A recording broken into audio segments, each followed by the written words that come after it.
자식에게 준 돈 3억 때문에 평생 모은 연금까지 전부 날리게 생긴 60대 부부의 사연 들어보셨나요? 얼마 전 경기도 성남에서 사업 자금이 필요하다는 아들의 말에 덜컥 집 담보대출까지 받아 3억을 빌려준 김영철 씨.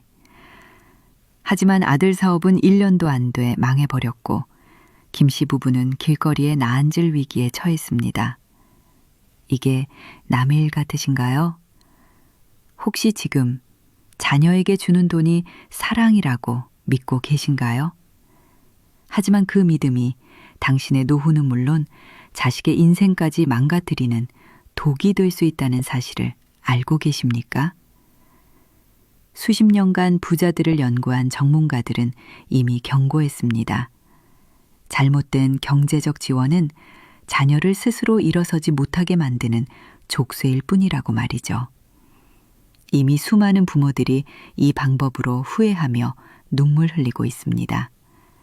지금 이 영상을 보지 않으시면 당신도 그 대열에 합류하게 될지 모릅니다. 여러분, 자식의 눈물을 외면할 수 있는 부모가 세상에 과연 몇이나 될까요? 서울 변두리, 낡은 주택들이 어깨를 맞대고 있는 희망동 골목. 새벽 어슴이 거치기도 전 박만수 씨의 작은 두부 가게에 하얀 김이 모락모락 피어올랐다. 콩비린내와 구수한 두부 냄새가 뒤섞인 그곳은 만수 씨에게 지난 40년의 세월이자 삶 그 자체였다. 이른 새벽부터 콩을 갈고 가마솥을 젓는 고된 일과, 하지만 그는 단 한 번도 이 일을 저주한 적이 없었다. 이 작은 가게가 있었기에 눈에 넣어도 아프지 않을 두 아들 민혁과 민준을 남부럽지 않게 키워낼 수 있었기 때문이다. 여보, 당신 허리 또 쑤시는 거 아니야? 어제 병원 다녀와서 물리치료사가 무리하지 말랬잖아. 가게 한편에서 배추를 다듬던 아내 순영 씨가 걱정스러운 눈으로 남편을 바라봤다. 만수 씨는 괜찮다는 듯 손을 휘 저으며 웃어 보였다. 이 양반아, 허리가 쑤신다고 이 두부를 안 만들면 우리 아들, 며느리, 손주들 입에 뭐가 들어가겠어. 당신은 배추나 잘 절여. 오늘 저녁엔 민혁이네 불러서 두부김치에 막걸리 한잔 해야지. 참, 못 말려. 그러다 큰일 나면 어쩌려고. 순영 씨는 핀잔을 주면서도 입가에 옅은 미소를 지었다. 남편의 고집은 누구도 꺾지 못했다. 하지만 그 고집이 곧 자식들을 향한 무한한 사랑임을 그녀는 누구보다 잘 알고 있었다. 그날 저녁, 만수 씨의 작은 집은 오랜만에 사람 사는 온기로 가득 찼다. 큰아들 민혁과 며느리, 그리고 토끼 같은 손녀딸까지 좁은 거실에 밥상을 펴고 둘러앉아 갓 만든 두부김치를 먹는 이 시간이 만수 씨 부부에게는 세상 가장 큰 행복이었다. 아버지, 어머니, 정말 맛있어요. 이 두부는 진짜 아버지 손맛 따라갈 곳이 없어요. 민혁은 연신 엄지를 치켜세우며 두부를 입안 가득 넣었다. 대기업 부장으로 번듯하게 자라준 아들이었다. 비록 회사가 어려워져 몇 년 전부터 월급이 동결되고 아파트 대출금 갚느라 허리가 휜다는 소리를 들을 때마다 부부의 마음은 미어졌지만 그래도 제압바림은 하는 아들이 대견했다. 맛있으면 많이 먹어라. 내일 갈 때 또 싸줄게. 만수 씨는 아들의 밥그릇 위에 따끈한 두부 한 조각을 더 올려주었다. 그때 잠시 머뭇거리던 민혁이 조심스럽게 입을 열었다. 아버지, 드릴 말씀이 있어요. 순간 왁자지껄하던 분위기가 조용해졌다. 민혁의 표정이 심상치 않음을 직감한 가족들의 시선이 그에게로 쏠렸다. 회사에서 희망퇴직을 받는다고 하네요. 제가 그 대상에 포함된 것 같아요. 청천벽력 같은 소리였다. 만수 씨는 손에 들고 있던 막걸리 잔을 떨어뜨릴 뻔했다. 순영 씨의 얼굴은 하얗게 질려갔다. 40대 중반, 한창 일할 나이에 직장을 잃을 위기라니. 며느리는 애써 괜찮은 척 웃어 보였지만 눈가는 이미 붉게 물들어 있었다. 그래서 생각한 게 있어요. 이번 기회에 제 사업을 한번 해보려고요. 예전부터 꿈꿔왔던 거잖아요. 친구랑 같이 작은 IT 스타트업을 해보려고 하는데 초기 자본이 좀 필요해서요. 민혁의 목소리가 점점 기어들어갔다. 그리고 그는 차마 부모님의 얼굴을 쳐다보지 못한 채 바닥을 보며 말을 이었다. 아버지, 혹시 가게 보증금 빼서 1억만 빌려주실 수 있을까요? 제가 3년 안에 꼭 3배로 갚겠습니다. 만수 씨는 아무 말도 할 수 없었다. 1억. 그에게는 평생을 바쳐 모은 전 재산이나 다름없는 돈이었다. 이 가게가 없으면 당장 내일부터의 생계가 막막해졌다. 하지만 아들의 절박한 눈빛을 보는 순간 그의 머릿속은 하얗게 비어버렸다. 평생을 성실하게 살아온 아들이었다. 그런 아들이 처음으로, 그것도 무릎까지 꿇을 기세로 부탁하는데 어느 부모가 그걸 매정하게 거절할 수 있을까? 옆에 있던 둘째 아들 민준이 발끈하며 나섰다. 형, 제정신이야. 아버지 가게 보증금 빼달라는 말이 어떻게 그렇게 쉽게 나와? 아버지, 어머니 노후는 어쩌고. 민준아, 넌 좀 가만히 있어. 내가 알아서 할 일이야. 알아서 하긴 뭘 알아서 해. 형이 사업에 대해 뭘 안다고 그래. 회사 생활만 하던 사람이. 형제의 목소리가 높아지자 만수 씨가 버럭 소리를 질렀다. 그만들 못해. 형제끼리 이게 무슨 짓이야. 만수 씨는 깊은 한숨을 내쉬었다. 그의 시선은 어느새 눈물을 글썽이는 큰아들에게로 향했다. 그는 평생 자식에게 안 된다는 말을 해본 적이 없는 아버지였다. 그리고 이번에도 그럴 자신이 없었다. 결국 만수 씨는 가게 보증금을 빼서 아들 민혁에게 1억을 건넸다. 평생을 의지해온 삶의 터전을 아들의 미래와 맞바꾼 것이다. 순영 씨는 밤새 잠을 설치며 불안해했지만 만수 씨는 우리 아들 민혁이가 누군데. 똑똑하고 성실한 놈이야. 금방 성공해서 우리 호강시켜줄 거다라며 아내를 다독였다. 그는 아들을 믿었다. 아니, 그렇게 믿고 싶었다. 민혁은 사업 초기 꽤 순조로운 출발을 보이는 듯했다. 번듯한 사무실도 없고 직원도 몇 명 뽑았다. 가끔씩 부모님 댁에 들러 비싼 과일과 용돈을 건네며 아버지, 조금만 기다리세요. 제가 꼭 성공해서 강남에 아파트 사드릴게요 라고 호언장담했다. 만수 씨 부부는 그 말을 들을 때마다 구름 위를 걷는 기분이었다. 가게를 잃은 허전함도 하루하루 줄어드는 통장 잔고의 불안함도 아들의 희망찬 미래 앞에선 아무것도 아닌 것처럼 느껴졌다. 하지만 그 행복은 오래가지 않았다.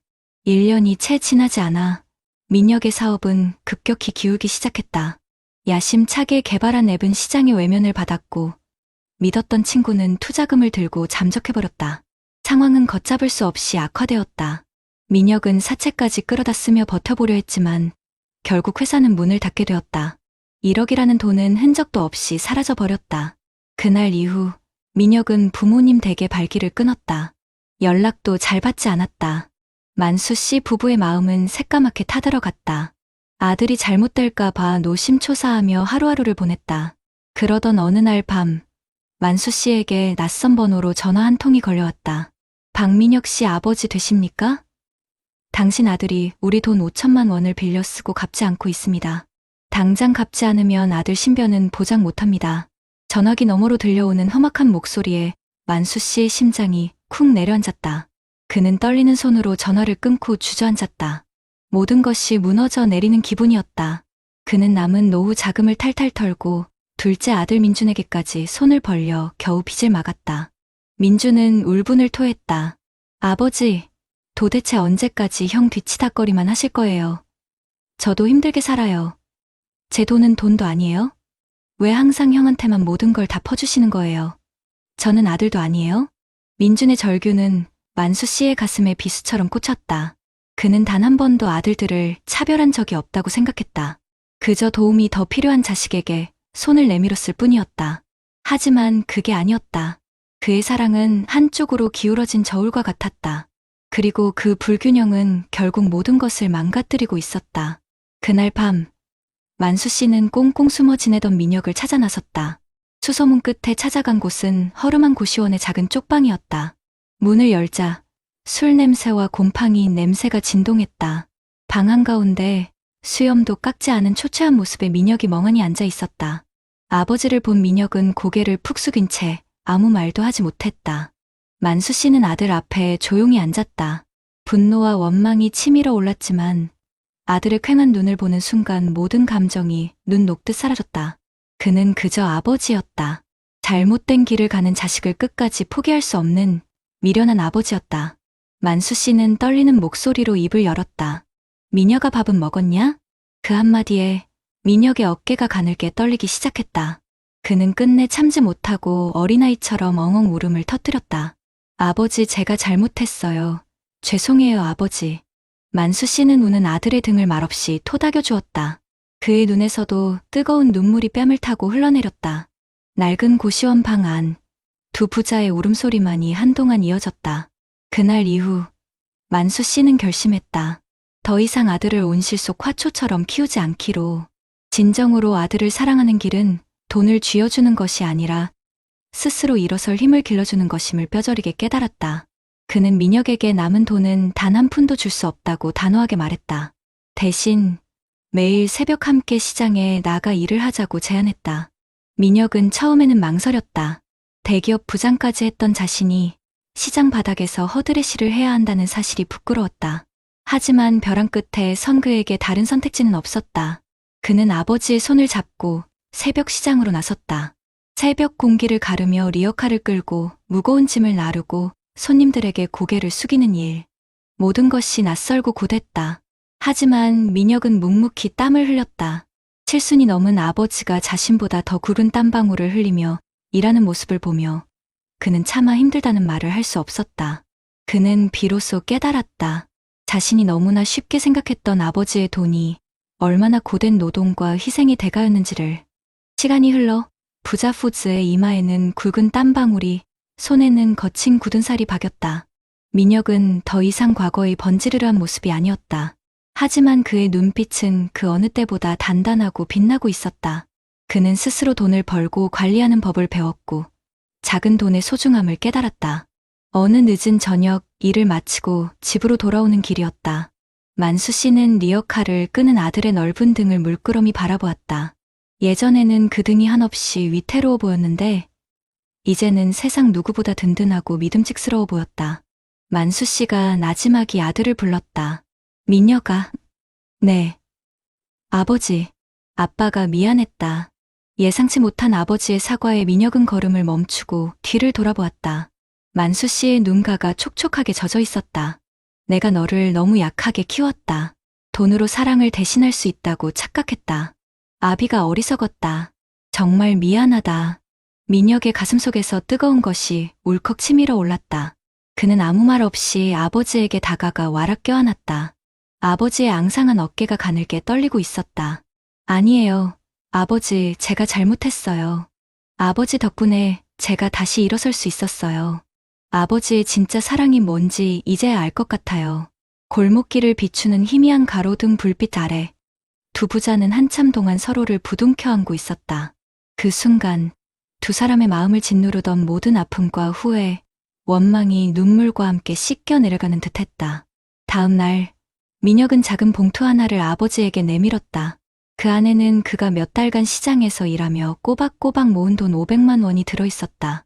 아버지, 이걸로 다시 작은 두부 가게라도 시작하세요. 제가 꼭 성공해서 이번엔 정말로 제가 아버지 호강시켜 드릴게요. 만수 씨는 봉투를 받아들고 아무 말도 하지 못했다. 그 어떤 억만금보다도 값진 돈이었다. 아들이 스스로의 힘으로 일궈낸 첫 결실.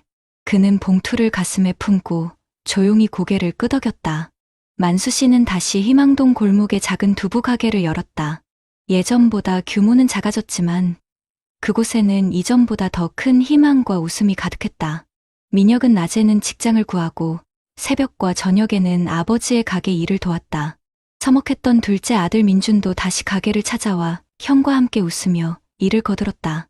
어느 화창한 봄날 만수 씨는 가게 앞 작은 평상에 앉아간 나온 따끈한 순두부를 먹고 있었다. 옆에는 아내 순영 씨와 두 아들, 며느리와 손주까지 모두 모여 앉아 웃음꽃을 피우고 있었다. 모든 것을 잃었다고 생각했던 순간이 있었다. 하지만 그는 이제 모든 것을 되찾았다. 아니, 그전보다 훨씬 더 소중한 것을 얻었다. 만수 씨는 하늘을 올려다보았다. 날이 참 좋았다. 그는 문득 아들에게 물었다. 아들아, 아빠한테 진짜 받고 싶었던 선물이 뭐였냐? 민혁은 잠시 생각하더니 아버지를 보며 환하게 웃었다. 아버지의 돈이 아니라 아버지와 함께 땀 흘릴 수 있는 시간이었어요. 그걸 이제야 깨달았네요. 그게 아버지가 제게 주실 수 있는 최선이었습니까? 만수 씨는 아들의 되물음에 아무 대답도 하지 않았다. 그저 인자한 미소를 지으며 아들의 어깨를 툭 쳐줄 뿐이었다. 그는 알 수 있었다. 이제 그의 아들은 결코 다시 쓰러지지 않으리라는 것을. 진정한 사랑은 돈이 아니라 스스로 일어설 수 있도록 믿고 기다려주는 것임을, 자식에게 줄 수 있는 가장 큰 선물은 막대한 유산이 아니라 경제적 독립이라는 날개임을 그는 온몸으로 깨달았다. 그리고 그 깨달음은 그의 남은 노후를 그 어떤 부자의 삶보다도 찬란하게 비춰주고 있었다. 여러분 어떠시나요? 위의 사례는 정말 비참하고 서글픈 인생 아닌가요? 하지만 지금부터 소개해드리는 사례는 정반대의 선택으로 행복한 노후를 보내고 있는 분을 소개해드리겠습니다. 세종시의 한적한 아파트 단지. 이른 아침 햇살이 거실 깊숙이 들어와 잘 가꿔진 난초 화분을 비출 때면 최정원 씨는 어김없이 클래식 라디오 채널의 주파수를 맞춥니다. 평생을 교직에 몸담아 교장으로 정년퇴임한 그에게 아침의 고요와 음악, 그리고 아내 숙자 씨가 내려주는 향긋한 드립커피 한 잔은 무엇과도 바꿀 수 없는 소중한 일과였습니다. 부부의 월 연금 수령액은 합쳐서 500만 원 남짓. 화려하진 않지만 두 사람이 소박하고 품위 있는 노후를 보내기엔 부족함이 없는 금액이었습니다. 정원 씨는 퇴임 후 허투루 시간을 보내지 않았습니다. 아내와 함께 매주 서예 교실에 나가 먹을 갈고 주말이면 작은 텃밭을 가꾸는 재미에 푹 빠져 살았죠. 자식들에게 손 벌리지 않고 오히려 가끔 찾아오는 손주들에게 용돈을 쥐어줄 수 있는 지금의 삶에 그는 더없이 만족하고 있었습니다. 그러던 어느 주말 저녁이었습니다. 하나뿐인 아들 진우가 아내와 아이들을 데리고 본가를 찾았습니다. 평소와 다름없이 화기애애한 저녁 식사 시간이 끝나고 정원 씨가 손주와 장기를 두고 있을 때였습니다. 아들 진우가 머뭇거리며 그에게 다가와 조용히 말을 건넸습니다. 아버지, 드릴 말씀이 있어요. 거실의 웃음소리가 순간 멎었습니다. 아내 숙자 씨도 며느리도 직감적으로 중요한 이야기임을 눈치챘죠. 진우는 잘 다니던 중견기업에 사표를 냈다고, 더 늦기 전에 자신의 꿈이었던 첨단 스마트팜 사업을 시작하고 싶다고 고백했습니다. 그는 자신이 몇 달간 공들여 만들었다는 수십 장짜리 사업 계획서를 아버지 앞에 펼쳐 보였습니다. 모든 것이 완벽해 보였습니다. 시장 분석, 예상 수익, 미래 비전까지. 하지만 마지막 한 가지가 문제였습니다. 초기 투자금. 진우는 아버지의 얼굴을 제대로 쳐다보지 못한 채 거의 기어들어가는 목소리로 말했습니다. 아버지 퇴직금으로 받으신 1억 5천만 원 딱 3년만 빌려주시면 안 될까요? 은행 이자보다 훨씬 높게 쳐서 반드시 2배로 갚겠습니다. 순간 정원 씨의 머릿속이 복잡해졌습니다.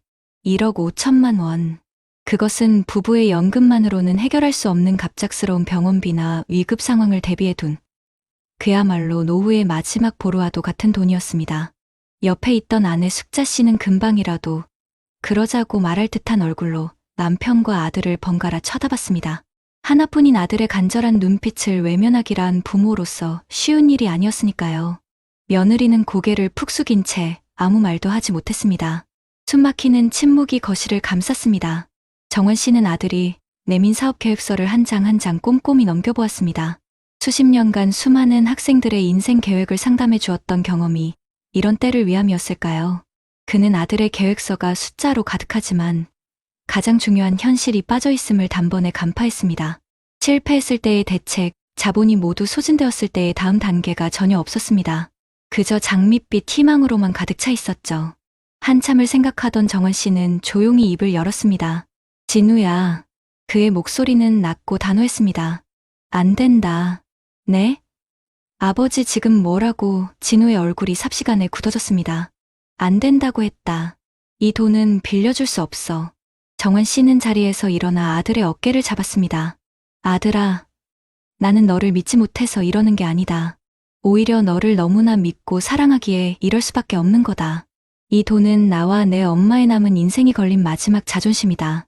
이걸 너에게 줬다가 만에 하나 사업이 잘못되면 우리는 길거리에 나앉아야 할 뿐더러 너는 평생 부모의 노후를 망친 죄책감 속에서 살아가야 한다.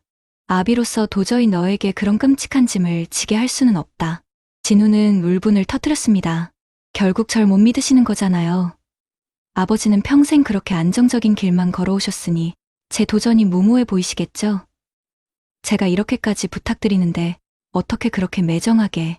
아들의 원망 섞인 목소리가 정원 씨의 가슴을 후벼팠습니다. 아내 숙자 씨는 옆에서 눈물만 훔쳤죠. 하지만 정원 씨는 흔들리지 않았습니다. 그는 대신 다른 제안을 했습니다. 돈은 줄 수 없다. 하지만 내 경험과 인맥은 얼마든지 빌려주마. 내 사업 계획서의 부족한 점을 함께 채워나가고 내가 아는 농업기술원 박사나 금융 전문가를 연결해주겠다. 스스로의 힘으로 정부 지원금을 받고 투자자를 설득해보거라. 진짜 내 사업을 하고 싶다면 그 정도 고생은 각오해야 하지 않겠니? 하지만 분노에 휩싸인 진우에게 아버지의 진심 어린 조언은 들리지 않았습니다. 그는 됐습니다. 아버지 도움 따위 필요 없어요. 라는 말을 남기고 가족들을 데리고 현관문을 박차고 나가버렸습니다. 쾅! 하고 닫히는 문소리가 정환 씨 부부의 가슴에 대모처럼 박혔습니다. 그날 밤, 숙자 씨는 남편을 원망하며 밤새 울었습니다. 정환 씨 역시 잠 못 이루고 뒤척이며 혹독한 아버지가 되기로 한 자신의 선택이 과연 옳았던 것인지 수없이 되뇌었습니다. 그 후로 몇 달간 아들 내외와는 연락이 끊겼습니다.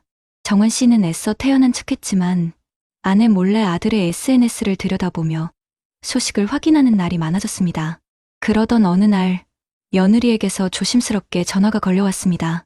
진우가 결국 회사를 그만두고 아파트를 줄여 이사한 돈과 은행에서 받은 소액 창업 대출을 합쳐 경기도 외곽의 작은 비닐하우스를 얻었다는 소식이었습니다.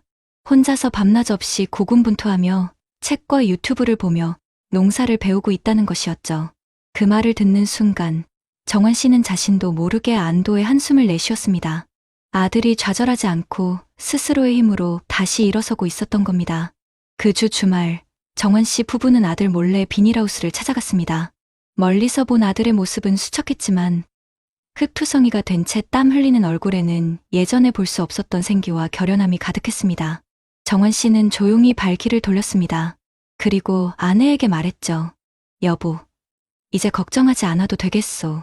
우리 아들, 이제 진짜 어른이 되어가고 있구려. 그리고 2년이라는 시간이 흘렀습니다. 정환 씨 부부의 평화로운 주말 아침, 초인종 소리와 함께 문을 열자 환하게 웃는 아들 진우와 가족들이 커다란 바구니를 들고 서 있었습니다. 바구니에는 진우가 직접 키운 아침 이슬을 머금은 싱싱한 토마토와 오이가 가득 담겨 있었습니다. 아버지, 어머니, 제가 처음으로 수확한 것들이에요. 제일 먼저 맛보여드리고 싶어서요. 진우는 쭈뼛거리며 봉투 하나를 아버지에게 내밀었습니다. 봉투 안에는 꼬깃꼬깃한 5만 원권 20장, 100만 원이 들어있었습니다. 아버지께 빌리려던 돈에 비하면 정말 아무것도 아니지만 제 힘으로 처음 번 큰돈이에요. 아버지, 그때 돈 빌려주지 않으셔서 정말 감사합니다. 만약 그때 그 돈을 쉽게 받았다면 저는 분명 1년도 안 돼서 다 날리고 지금쯤 폐인이 되어 있었을 거예요. 아버지 덕분에 돈의 무서움과 땀의 가치를 배웠습니다. 아들의 진심 어린 고백에 정환 씨의 눈시울이 뜨거워졌습니다. 그는 아들이 내민 돈을 받는 대신 아들의 거칠어진 손을 꼭 잡았습니다. 아니다, 아들아. 내가 한 건 아무것도 없다. 모두 내가 스스로의 힘으로 이겨낸 게다. 내가 정말 자랑스럽다. 그 순간 부자푸즈 사이를 가로막고 있던 서운함과 원망의 벽이 봄눈 녹듯 사라졌습니다. 진정한 사랑은 무조건적인 지원이 아니라 때로는 매정하게 등을 돌려 스스로 일어서도록 믿고 기다려주는 것임을 부자는 서로의 눈을 보며 깨달았습니다. 오늘 정환 씨의 텃밭에는 아들이 가져온 스마트팜의 작은 모종들이 함께 자라고 있습니다. 서로에게 기댈지언정 의존하지 않는 건강한 부모와 자식의 모습, 그것이야말로 정환 씨가 평생을 바쳐 지켜낸 가장 값지고 찬란한 노후의 풍경이었습니다. 앞선 사례들을 잘 보셨나요? 이런 문제들과 관련해서 전문가들과 통계 자료를 소개해드리겠습니다. 혹시 경제적 외래 환자 치료하는 말 들어보셨습니까? 수십 년간 부자들을 연구한 토마스 스탠리라는 박사가 만든 말인데요. 성인이 된 자녀에게 계속해서 경제적 지원을 해주는 부모들의 행동을 마치 병원에 다니는 환자 돌보듯 한다고 해서 붙여진 이름입니다. 그런데 이 박사님은 이런 부모의 지원이 오히려 자녀가 스스로 돈을 벌고 재산을 모으는 능력을 완전히 망가뜨리는 독이라고 강력하게 경고했습니다. 왜 그럴까요? 박사님의 연구 결과를 보면 정말 충격적입니다. 부모에게 계속 돈을 받는 자녀들은요, 그렇지 않은 자녀들보다 소득에 비해 훨씬 많은 돈을 써버리는 경향이 아주 강했습니다.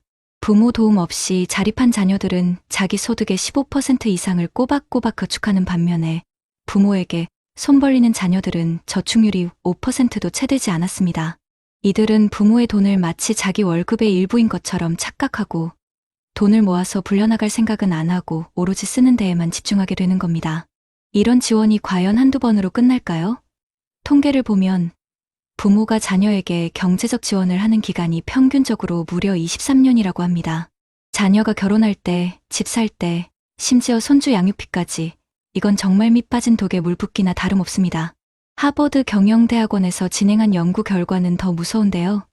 자녀의 대학 학비를 지원해주는 것은 나중에 자녀의 소득을 높이는데 분명 도움이 되지만 생활비나 용돈처럼 계속해서 주는 돈은 오히려 자녀가 스스로 돈을 벌고 관리하는 법을 배울 기회를 빼앗아서 결국 소득이 줄어드는 결과로 이어진다는 겁니다.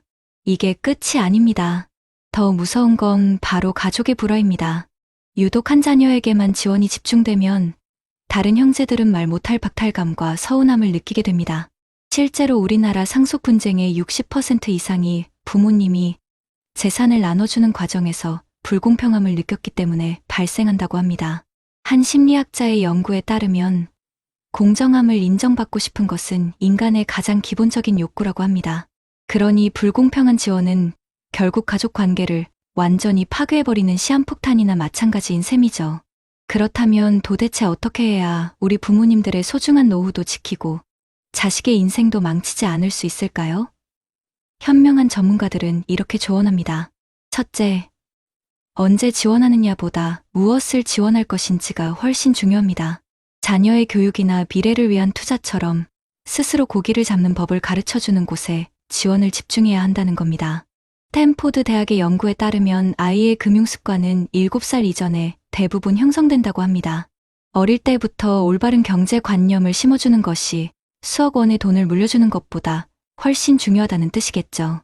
둘째, 조건 없는 지원은 없다는 원칙을 세워야 합니다.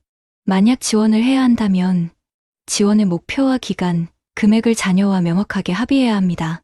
예를 들어 창업 자금으로 1억 원을 주지만 5년 안에는 반드시 스스로 자립하는 것을 목표로 하자와 같이 구체적인 약속을 해야 한다는 겁니다. 그리고 자녀가 돈을 어떻게 쓰고 있는지 주기적으로 대화하며 스스로 돈을 관리할 수 있도록 옆에서 도와주셔야 합니다.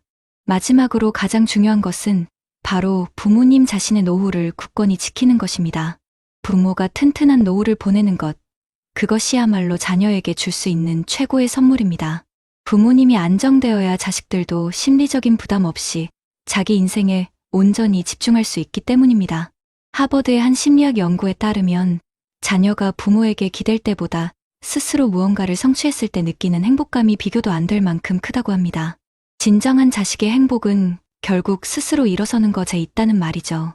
자녀를 진정으로 사랑하신다면 잠깐의 어려움을 막아주는 돈이 아니라 어떤 어려움도 스스로 헤쳐나갈 수 있는 경제적 독립이라는 가장 큰 선물을 주셔야 합니다. 무분별한 지원은 부모와 자식 모두를 불행의 구렁텅이로 몰아넣는 길일 뿐입니다. 지금 당장 지원의 원칙을 바로 세우시고 자녀와 진솔한 대화를 시작해보시는 건 어떨까요?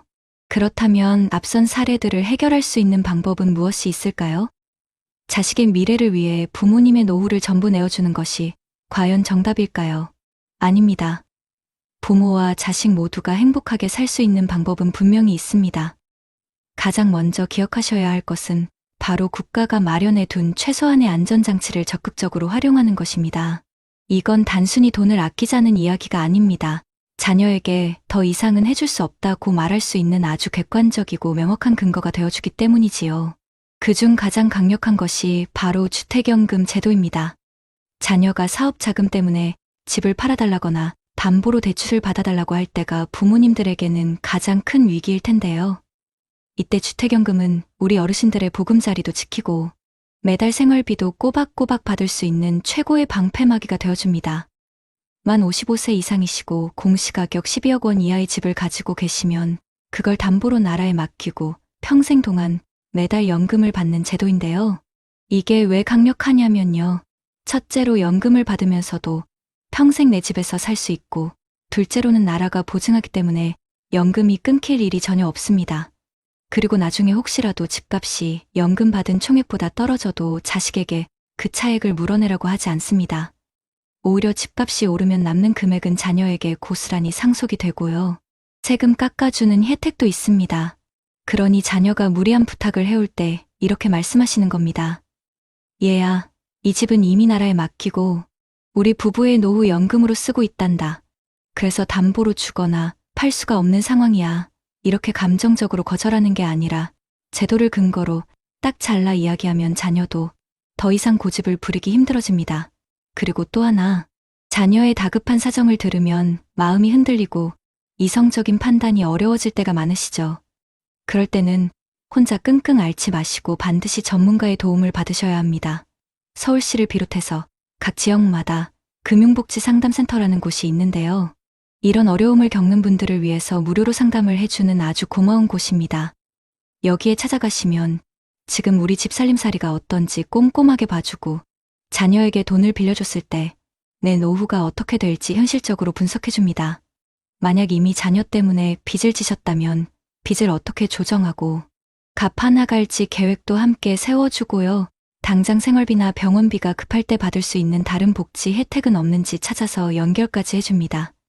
자녀에게 큰 돈을 주기 직전 정말 이게 맞는 건지 판단이 서지 않을 때, 또 이미 빌려준 돈 때문에 내 생활이 힘들어졌을 때 절대 주저하지 마시고 이런 기관의 문을 두드리십시오. 전문가의 냉철한 조언 한마디가 자녀의 눈물 섞인 호소를 이겨낼 큰 힘이 되어줄 겁니다. 이제는 좀 더 현실적인 조언을 해드릴까 합니다. 전문가들은 모두 입을 모아서 이야기합니다. 자녀에게 물고기를 잡아주는 부모가 아니라 때로는 스스로 강가에 걸어가게 하는 매정한 부모가 되어야 한다고요. 이번이 진짜 마지막이다. 이런 마음속 다짐은 아무 소용이 없습니다. 그래서 자녀 지원에 대한 우리 집만의 원칙을 분명하게 세우고 가족들 앞에서 선언해야 합니다. 예를 들면 결혼할 때 집 얻는데 1억 원까지는 보태주겠다. 하지만 그 이후에 사업을 하거나 집을 넓히는 건 너희들 힘으로 해야 한다. 이렇게 구체적인 금액과 한도를 정하는 것이죠. 그리고 만약 돈을 빌려주게 된다면 아무리 자식이라도 반드시 차용증을 받으셔야 합니다. 이건 자식을 못 믿어서가 아닙니다. 돈의 가치가 얼마나 무거운지, 그리고 빌린 돈은 반드시 갚아야 한다는 책임감을 가르쳐주는 최소한의 장치이자 진정한 경제 교육입니다. 그리고 우리 부모님들이 가진 가장 큰 자산이 돈이 아닐 수도 있습니다. 수십 년 동안 쌓아오신 삶의 경험과 지혜, 그리고 주변의 인맥이야말로 돈보다 훨씬 값진 자산이 될 수 있지요. 자녀가 사업을 하겠다고 하면 사업계획서를 같이 들여다보면서 어떤 점이 부족한지 현실적인 조언을 해주고 그 분야에서 먼저 성공한 동창이나 후배가 있다면 다리를 놔주는 겁니다. 돈으로 해결해주는 것보다 이렇게 시간과 경험을 지원해주는 것이 자녀가 스스로 문제를 해결하는 능력을 키우고 실패할 확률을 줄이는 가장 효과적인 방법입니다. 마지막으로 조금은 불편하고 어려운 대화를 자녀와 꼭 나눠보셔야 합니다. 만약에 사업이 1년 안에 잘못되면 그 빚은 어떻게 갚을 거니? 투자한 돈을 다 날리면 우리 가족은 앞으로 어떻게 먹고 살아야 할까? 와 같은 최악의 상황을 가정하고 질문을 던져야 합니다. 이런 대화가 자녀의 희망찬 계획에 찬물을 끼얹는 것 같아서 마음이 아프실 수도 있지만 이건 저주를 퍼붓는 게 아니라 실패했을 때 받을 충격을 조금이라도 줄이고 현실적인 대안을 함께 고민해보는 아주 중요한 과정입니다. 이 과정을 통해 자녀 스스로가 사업의 위험성을 깨닫고 계획을 수정하거나 포기하는 현명한 결정을 내릴 수도 있습니다. 진정한 자식 사랑은 자녀의 모든 문제를 대신 해결해주는 것이 아닙니다. 부모님 자신의 노후를 굳건히 지키는 모습을 보여줌으로써 자녀에게 더 이상 기댈 곳이 없다는 것을 알려주고 스스로의 힘으로 인생을 헤쳐나가도록 믿고 지켜봐 주는 것입니다. 부모의 안정된 노후야말로 자녀의 어깨에 놓인 죄책감과 부담감을 덜어주는 가장 큰 선물이라는 사실을 꼭 기억하셨으면 좋겠습니다. 한평생 자식이라는 길 위에 그늘을 들이우다 문득 돌아보니 나의 뿌리는 앙상하게 말라가고 있었네. 그 길의 끝에서 다시 나의 숲을 가꾸어야 할 시간이 왔음을 저무는 노을이 말해주네. 우리네 인생에는 참으로 가슴 아픈 두 갈래 길이 있는 듯합니다. 한쪽에는 자식의 눈물 앞에 마지막 남은 집 한 채마저 내어주고 텅 빈 지갑과 무너진 마음을 부여잡은 채 힘겨운 황혼을 맞이하는 어르신이 계십니다. 자식 잘 되라고 바친 평생의 모든 것이 결국 자식에게도 짐이 되고 나에게는 씻을 수 없는 상처로 돌아온 길입니다. 그리고 다른 한쪽에는 눈물을 머금고 자식의 무리한 부탁을 거절하는 아픔을 견뎌낸 어르신이 계십니다. 당장은 서운해하는 자식의 얼굴에 가슴이 미어졌지만 꿋꿋이 나의 노후를 지켜내셨습니다. 그리고 이제는 스스로의 힘으로 단단히 일어선 자녀로부터 그때 붙잡아 주셔서 감사하다는 진심 어린 인사를 받으며 서로에게 짐이 아닌 든든한 버팀목이 되어주는 행복한 노후를 보내고 계십니다. 어르신, 당신은 지금 어떤 길 위에 서 계십니까? 그리고 앞으로 어떤 길을 걷고 싶으십니까? 자식에게 모든 것을 내어주는 것이 부모의 숙명이라 여기며 살아오신 그 깊은 마음을 어찌 헤아릴 수 있겠습니까? 하지만 진정한 사랑은 때로는 매정하게 등을 돌리는 용기에서 시작되기도 합니다. 오늘 우리가 이야기 나눈 주택연금이나 금융복지상담센터 같은 제도들은 단순히 돈을 지키는 기술이 아닙니다. 그것은 자식의 감정적인 호소에 맞서 우리의 삶을 지켜낼 수 있는 지혜로운 방패이자 흔들리는 마음을 붙잡아주는 따뜻한 등대입니다. 이 집은 이미 나라에 맡겨 우리 노후를 위한 연금으로 받고 있단다. 이 한마디는 자식에게 상처를 주는 말이 아니라 더 이상 너에게 기댈 수 없으니 이제 너의 힘으로 날아오르라는 부모의 가장 깊고 진실된 응원입니다. 품 안의 자식은 날갯짓을 잊어버리지만 둥지 밖으로 밀어낸 자식은 비로소 하늘을 나는 법을 배웁니다. 돈으로 해결해주는 부모가 아니라 수십 년 세월이 응축된 지혜와 경험으로 자식의 길을 비춰주는 부모가 되어주십시오. 차가운 돈다발 대신 실패의 위험을 함께 고민하고 최악의 상황을 대비하는 그 불편한 대화야말로 자식을 더 큰 나락에서 구해내는 생명줄이 될 수 있습니다. 만약 잘못되면 어떡할 거니? 이 질문은 저주가 아니라 실패마저도 보듬으려는 부모의 애끓는 사랑의 다른 표현입니다. 어르신, 기억하십시오. 부모의 안정된 노후는 자녀에게 물려줄 수 있는 최고의 유산입니다. 부모님이 스스로의 삶을 단단하게 지키고 행복하게 살아가는 모습을 보여주는 것만큼 자식의 어깨를 가볍게 해주는 선물은 세상에 없습니다. 그것이야말로 자식들이 죄책감이나 부담감 없이 자신의 인생을 마음껏 펼쳐나갈 수 있게 하는 진정한 해방일 것입니다. 이제 그늘을 거두고 당신의 이름으로 온전히 빛나십시오. 한평생 자식을 위해 헌신하며 애써온 당신의 삶은 그 자체로 존경받아 마땅한 역사입니다. 누구의 아버지, 누구의 어머니가 아닌 바로 나 자신의 남은 인생을 위해 가장 귀하고 소중하게 쓰여야 할 시간입니다. 당신의 행복이 곧 우리 모두의 행복이며 이 시대 가장 아름다운 이야기임을 잊지 마십시오. 요즘 뉴스에서 본 한 어르신의 인터뷰가 며칠째 마음에서 떠나질 않습니다. 서울 마포에서 한평생 식당을 하시며 누구보다 부지런히 사셨던 68세 김정화 어머님.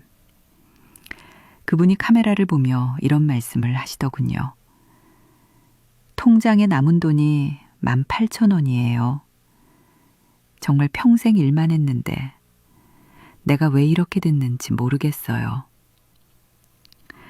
그 막막함과 억울함이 화면 너머로 전해져 가슴이 먹먹했습니다.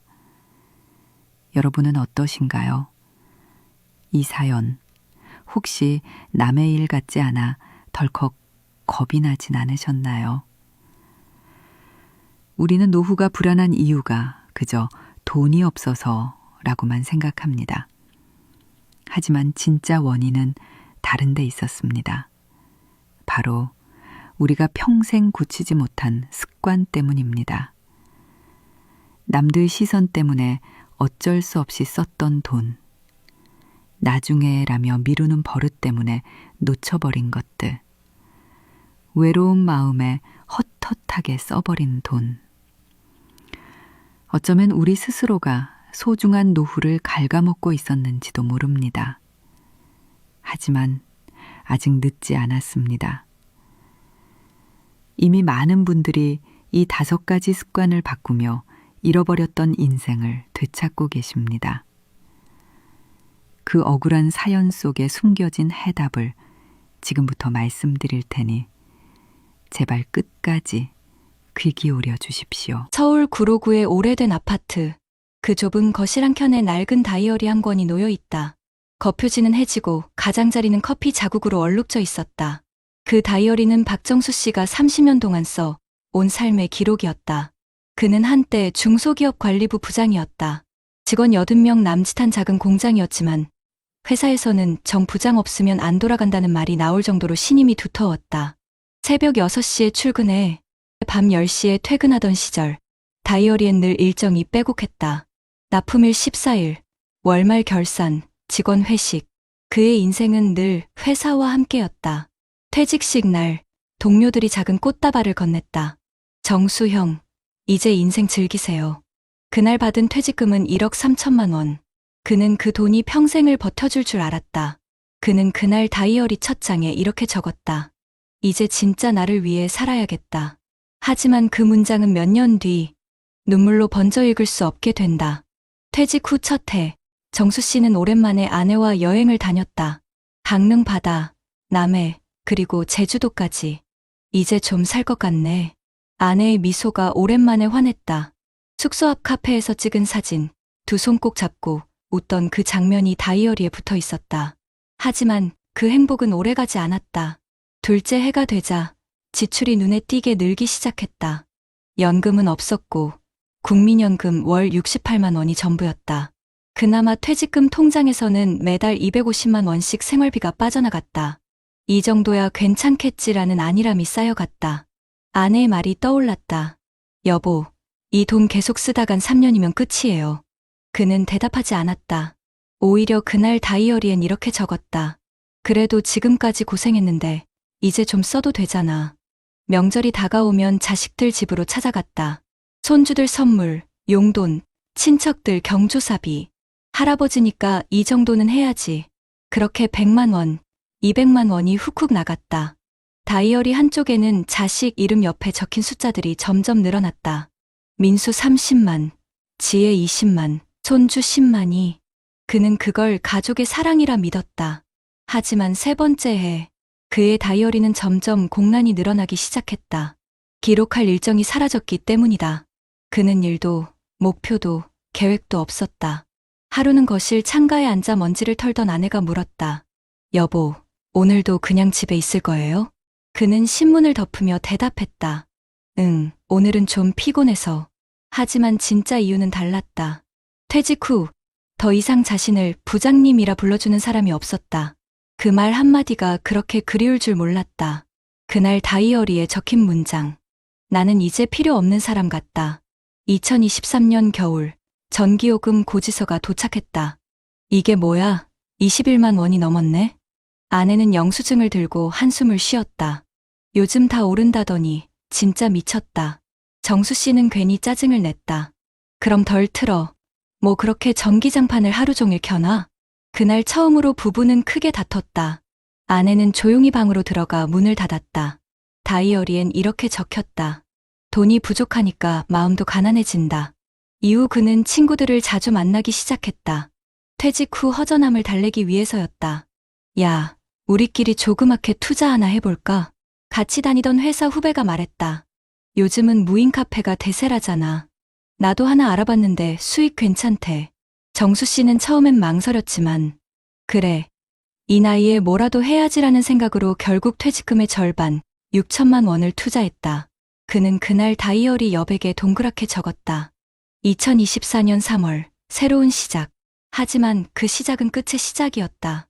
카페는 한 달, 두 달 매출이 괜찮았다. 하루 매출 30만 원씩, 웃음이 돌아왔다. 이제 잘 되면 여름엔 에어컨도 새로 바꾸자.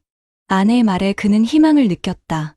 그러나 여름이 지나면서 매출이 급감했다. 인근에 프랜차이즈 카페가 들어선 것이다. 손님이 절반으로 줄었고 임대료와 관리비는 그대로였다. 10월, 후배에게 전화가 왔다. 형, 우리 좀 그만해야 할 것 같아요. 적자예요. 뭐라고? 그날 저녁 그는 다이어리를 펼쳤다. 수입 지출 계산을 해보았다. 임대료 180만 원, 원두 소모품 70만 원, 전기세 30만 원, 카드 수수료 등 기타 비용 20만 원, 월 매출 280만 원, 결국 매달 20만 원에서 30만 원 적자였다. 그는 펜을 던졌다. 다이어리의 숫자가 이제는 나를 압박한다. 퇴직금 통장은 4천만 원대로 줄었다. 그 사이 국민연금도 생활비로 사라졌고 아내의 저축도 이미 고갈됐다. 하루는 아내가 조심스레 물었다. 여보, 우리 이사 가는 게 어때요? 관리비라도 줄여야지. 그는 단호하게 말했다. 그건 안 돼. 이 집은 내 자존심이야. 하지만 그날 밤 아내 몰래 다이어리를 덮으며 혼잣말을 했다. 자존심으로 전기요금 낼 수 있을까? 2025년 봄, 다이어리 표지는 더 낡아 있었다. 그의 손때로 가장자리는 번들거렸고 마지막 페이지에는 삐뚤빼뚤한 글씨가 남아 있었다. 이젠 내 인생에 계획표가 없다. 그날 아침 우편함에 전기요금과 건강보험료 고지서가 함께 들어 있었다. 합계 34만 원. 그는 한참을 우편 봉투를 바라보다 조용히 웃었다. 그리고 낡은 다이어리 첫 장을 다시 펼쳤다. 이제 진짜 나를 위해 살아야겠다. 그 문장 위에 그는 작은 글씨로 덧붙였다.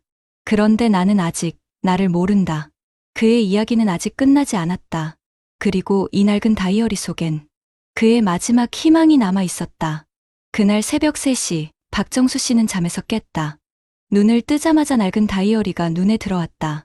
책상 위에는 전기요금 고지서와 신용카드 청구서가 흩어져 있었다. 이번 달은 진짜 감당이 안 되겠네. 그는 한숨을 내쉬며 낡은 다이어리를 펼쳤다. 거기엔 이런 문장이 적혀 있었다. 돈은 쓰는 게 아니라 흘러간다. 흘러간 건 다시 돌아오지 않는다. 몇 년 전 그가 스스로 적은 글이었다. 하지만 정작 자신은 그 말을 지키지 못했다. 다이어리의 뒤쪽 몇 장은 비어 있었고 그는 그 빈 페이지를 멍하니 바라보다 펜을 들었다. 내가 왜 이렇게 됐을까? 내 인생에 어디서부터 잘못된 걸까? 그는 잠시 생각하다 펜촉을 눌렀었다. 습관이었다. 남의 눈 체면, 그리고 나중에 눈물이 뚝 떨어져 잉크가 번졌다. 그 순간 문득 떠올랐다. 퇴직 직후 친구들과 나누던 대화들. 야, 이 정도 퇴직금이면 평생 걱정 없지 않냐? 그래도 부장님은 다 계획이 있잖아요. 그때는 자신이 성공한 인생이라 믿었다. 하지만 그건 착각이었다. 며칠 뒤 아내가 병원에 갔다 오며 말했다. 여보, 나 콜레스테롤이 높대. 약을 먹어야 한대. 그 말에 정수 씨는 멍하니 아내를 바라봤다. 결혼 40년, 늘 자신보다 가족을 먼저 챙기던 아내. 당신은 한 번이라도 나한테 고맙다고 한 적 있어요? 그 질문에 그는 아무 말도 하지 못했다. 그날 밤, 거실 조명 아래서 그는 다시 다이어리를 펼쳤다. 그는 5장의 빈 페이지를 꺼내어 나누었다. 각 페이지 맨 위에는 이렇게 제목을 썼다. 체면, 미루기, 감정, 의존, 작은 돈, 그리고 그 밑에 그동안 자신이 했던 행동을 적기 시작했다. 명절 때마다 자식들에게 잘 보이려고 선물 경쟁을 했다. 건강검진은 늘 나중에로 미뤘다. 외로워서 술을 마셨고 기분이 좋아도 마셨다. 힘들면 자식에게 전화해서 하소연했다. 커피 한 잔, 택시 한 번이 별거 아니라며 돈을 흘려보냈다. 그는 적으며 깨달았다. 그동안 돈이 부족한 게 아니라 습관이 문제였다는 걸.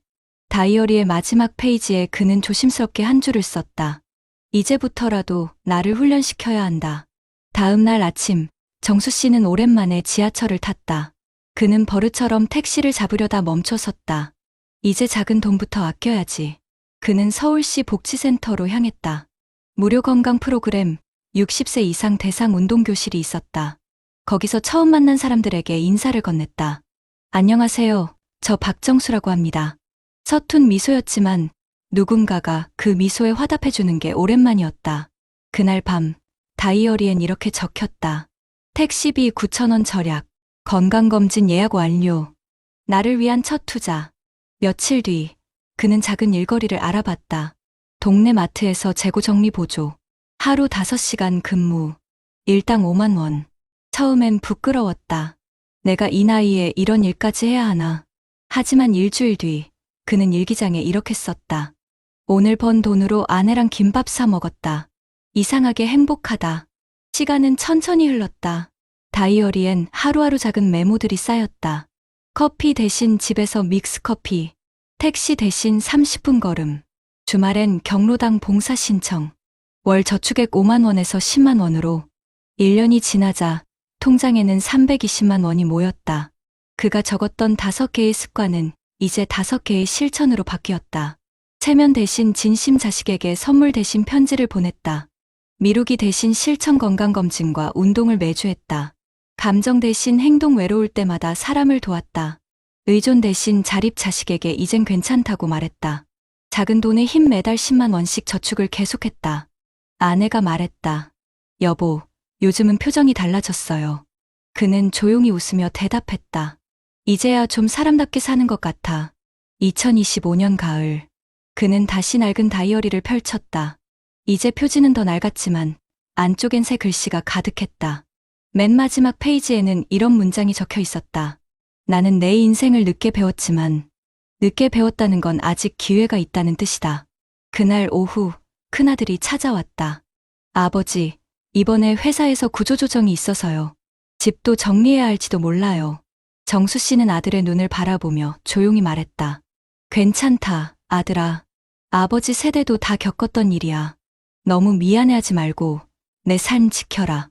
그는 다이어리 한 장을 찢어 아들에게 건넸다. 돈보다 중요한 건 습관이야. 오늘 바꾸면 내일이 달라진다. 아들은 고개를 숙였다. 그리고 돌아서는 순간 아버지의 낡은 다이어리 위에 햇살이 비쳤다. 책상 위 다이어리의 표지가 바람에 살짝 들려 있었다. 거기엔 세 개의 단어가 적혀 있었다. 오늘 시작나. 그날 밤 박정수 씨는 마지막으로 다이어리를 덮으며 중얼거렸다. 그래, 오늘도 하루를 버텼다. 아니, 오늘 하루를 살았다. 그는 여전히 평범한 노년을 살고 있었다. 하지만 더 이상 불행한 노인은 아니었다. 그의 낡은 다이어리는 이제 돈의 기록이 아니라 삶의 교과서가 되어 있었다. 여러분, 박정수 씨의 이야기는 누군가의 이야기이자 어쩌면 우리의 이야기입니다. 돈이 인생을 무너뜨리는 게 아니라 습관이 인생을 갉아먹습니다. 그리고 지금 이 순간 그 습관을 바꾸려는 마음 하나가 새로운 인생의 시작이 됩니다. 여러분 어떠시나요? 위의 사례는 정말 비참하고 서글픈 인생 아닌가요? 하지만 지금부터 소개해드리는 이야기는 정반대의 선택으로 행복한 노후를 보내고 있는 한 남자의 이야기입니다. 경기도 남양주시의 한 아파트. 아침 6시, 70세 이도현 씨는 여전히 알람 소리에 눈을 뜬다. 습관처럼 식탁 위에 놓인 다이어리와 통장을 함께 펼친다. 다이어리엔 날짜별로 꼼꼼히 적힌 기록이 있다. 건강검진, 예약 경로당, 봉사, 연금 입금일, 손주 생일. 글씨는 단정하고 문장 끝마다 작은 점이 찍혀 있었다. 그 점처럼 그의 인생에는 늘 멈춤이 있었다. 멈추고 생각하고 선택하던 습관 말이다. 이도현 씨는 시청 세무과 공무원으로 33년을 근무했다. 젊었을 땐 늘 빠듯했다. 아이 둘의 학원비, 전세금, 부모님 병원비까지 감당해야 했다. 하지만 그럴수록 그는 버는 것보다 쓰는 습관을 먼저 다잡았다. 월급날마다 가계부를 열고 이건 다음 달 적금, 이건 생활비, 이건 예비비. 그리고 마지막 장엔 늘 한 문장을 적었다. 오늘 쓴 1만 원이 내일의 평안을 결정한다. 퇴직 후 그가 받는 연금은 월 232만 원. 크지 않지만 그에겐 충분했다. 그의 통장은 지출보다 계획으로 가득 차 있었다. 하지만 이도현 씨에게도 위기는 있었다. 퇴직 직후 친구들이 연락을 해왔다. 야, 너도 이제 편하게 살자. 요즘 부동산 안 하면 손해야. 나는 분양상가 하나 샀어. 월세 들어오니까 여유 생기더라. 은행에 넣어봤자 이자 얼마냐. 요즘은 ETF도 다 한다니까. 그는 처음엔 귀를 막았다. 그러다 어느 날 오랜 친구 최 부장이 직접 찾아왔다. 도연아, 너는 너무 보수적이야. 요즘 시대는 투자를 해야 먹고 살아. 그 말이 이상하게 마음에 남았다. 그날 밤 그는 거실 조명을 끄고 조용히 앉아 있었다. 탁자 위엔 통장과 다이어리가 있었다. 통장 잔액은 2,800만 원. 그는 손끝으로 통장 표지를 쓸며 혼잣말했다. 내가 이 돈을 어디에 쓰느냐가 내 마지막 인생을 정하겠지. 다음 날 그는 부동산 사무실 대신 시청 근처 은행으로 향했다. 그리고 2시간을 상담했다. 안정적인 연금저축 상품이 있을까요? 지금은 확정형 상품이 거의 없지만 정기적금 ISA를 병행하시면 안정적이에요. 그는 그대로 실행했다. 매달 연금 중 30만 원을 저축 통장에 20만 원을 ISA 계좌로 옮겼다. 친구들은 그를 비웃었다. 에이, 그런 걸로 언제 돈 모으냐? 요즘은 다 투자야. 내가 너무 옛날 사람이야. 그는 웃으며 말했다. 그래도 나는 내 잠을 팔 순 없잖아. 2023년 대한민국 물가가 폭등했다. 전기요금, 식료품, 교통비 모든 게 올랐다. 뉴스에서는 고령층 빈곤율 40% 돌파라는 자막이 하루가 멀다 하고 흘러나왔다. 이도현 씨의 연금으로는 생활이 빠듯해졌다. 아내는 말했다. 여보, 요즘 장 보러 가면 예전보다 2배는 더 써요. 당신 저축하는 돈 좀 줄이면 안 돼요? 그는 잠시 생각하더니 다이어리에 적었다. 불편함은 잠깐, 습관은 평생. 그날부터 그는 가정의 모든 지출을 필수 보류 불필요 3가지로 나눴다. 식비는 유지, 문화비는 보류, 외식은 불필요. 대신 아내와 매주 무료 문화센터 프로그램을 함께 들었다. 노래교실, 스마트폰 활용 교육, 자원봉사 활동. 그는 말없이 미소를 지었다. 돈이 아니어도 행복은 유지할 수 있구나. 2024년 여름, 딸에게서 전화가 왔다. 아빠, 우리 이번에 전세 올려야 하는데 보증금 좀 도와주실 수 있을까요? 그는 잠시 말이 막혔다. 딸의 목소리는 간절했고 사위의 한숨이 전화기 너머로 들렸다. 얼마나 필요하니? 2천만 원이요, 아빠. 죄송해요. 그는 통장을 열어보았다. 예금엔 정확히 2천만 원이 있었다. 그 돈은 응급 의료비 플러스 노후 예비비로 적어둔 금액이었다. 그날 밤, 그는 다이어리를 펼쳤다.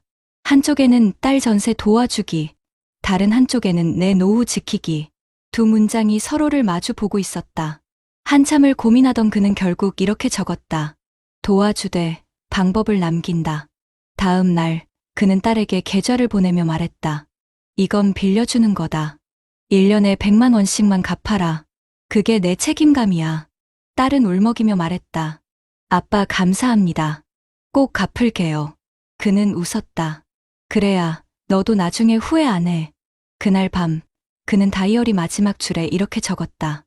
사랑에도 원칙이 있어야 평화가 유지된다. 시간은 흘러 2025년 봄, 이도현 씨의 하루는 여전히 일정했다. 아침 6시 기상, 7시 운동, 9시 도서관, 오후엔 경로당에서 봉사. 그는 지역 아동센터 아이들에게 세금과 절약의 개념을 가르치는 자원봉사 강사로 활동하고 있었다. 선생님, 그럼 돈은 언제부터 모아야 돼요? 한 초등학생이 물었다. 그는 미소를 지었다. 지금부터야.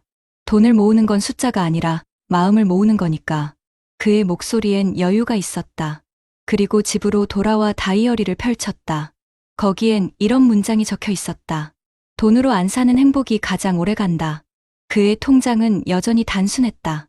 매달 연금 232만 원이 들어오고 생활비 150만 원, 저축 30만 원, 예비비 20만 원, 봉사문화비 10만 원. 남는 20만 원은 행복비라 불렀다. 그 돈으로 그는 손주들에게 소소한 선물을 사주거나 아내와 저녁 산책 후 국수 한 그릇을 먹었다. 아내가 말했다. 여보, 우리 인생 참 단출하다. 그는 웃으며 대답했다. 그래도 마음은 풍족하지. 그는 다이어리를 덮으며 마지막으로 썼다. 내 인생의 습관은 나를 가난하게 하지 않았다. 2025년 여름, 뉴스에선 또다시 이런 자막이 흘렀다. 65세 이상 노인 중 2명 중 1명, 월 생활비 100만 원 미만, 고령층 의료비 10년 새 2배 증가. 그날 아침, 이도현 씨는 신문을 읽다 잠시 멈췄다. 자신의 세대 이야기였다. 그리고 머릿속엔 오랜 친구, 최 부장의 얼굴이 떠올랐다. 작년에 카페 투자를 권했던 친구였다. 그 후로 한동안 연락이 없었는데 며칠 전 느닷없이 전화가 왔다. 도연아, 나 좀 도와줄 수 있을까? 목소리엔 자신감 대신 피로가 묻어 있었다. 무슨 일이야? 사업이 망했어. 권리금도 못 받고 나왔어. 퇴직금 다 날렸어. 은행빚만 4천이야. 그 말에 이도현 씨는 한동안 말을 잇지 못했다. 그날 저녁, 그는 혼자 거실에 앉아 있었다. 탁자 위엔 손때 묻은 통장과 다이어리가 놓여 있었다. 그는 천천히 펜을 들었다. 남은 돈의 크기가 아니라 남은 마음의 여유가 나를 지킨다. 다음 날, 그는 친구를 만났다. 최 부장은 초라한 셔츠에 눈 밑이 퀭했다. 도연아, 넌 어떻게 그렇게 평온하냐? 나는 하루하루가 지옥이야. 이도현 씨는 조용히 물 한 잔을 건넸다. 나는 하루라도 내 다이어리를 안 본 날이 없어. 거기엔 돈보다 내가 지켜야 할 습관이 적혀 있어.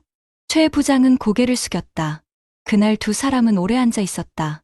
대화의 끝에 최 부장이 중얼거렸다. 내가 맞았어. 돈이 아니라 습관이 문제였어.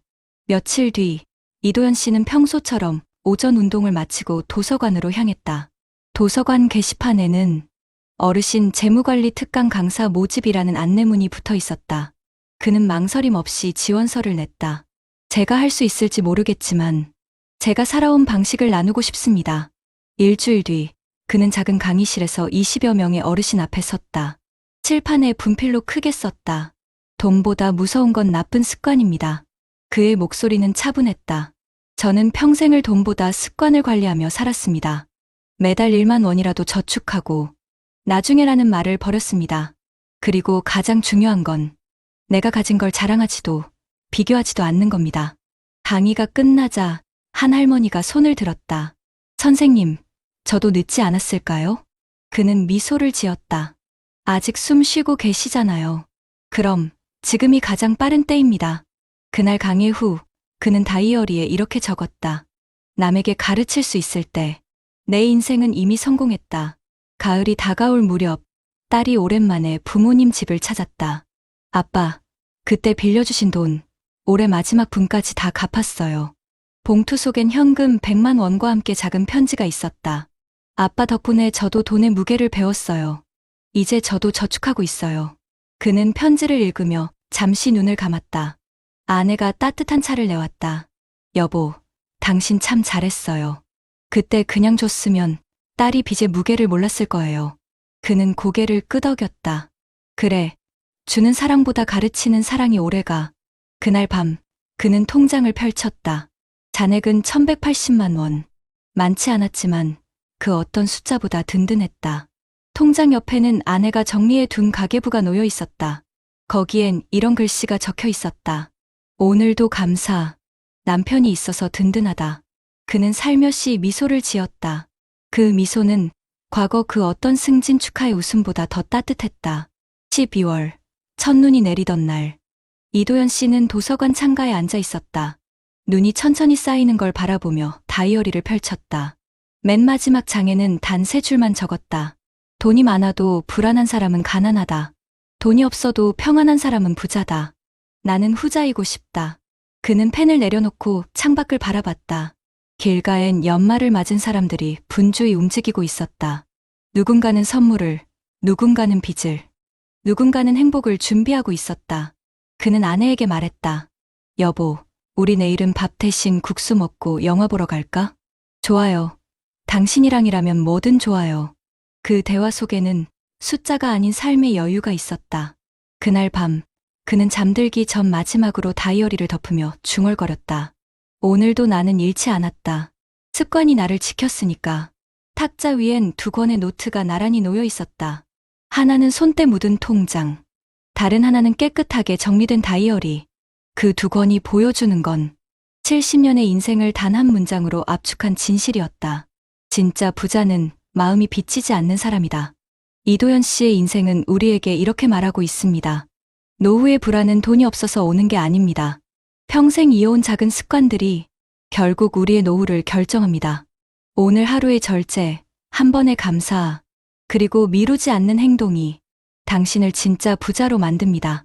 요즘 한국 사회는 70세 이후의 삶이 과거와 완전히 다르게 흘러가고 있습니다. 단순히 오래 사는 게 문제가 아니라 어떻게 사느냐가 노후의 행복을 결정하는 시대가 된 것이죠. 통계청이 발표한 자료에 따르면 대한민국의 65세 이상 고령 인구는 이미 전체 인구의 25%를 넘어섰습니다. 고령 사회를 넘어 초고령 사회로 가는 속도는 OECD 국가 중 가장 빠릅니다. 그런데 이처럼 인구는 늘었지만 그만큼 삶의 질이 따라가지 못하고 있습니다.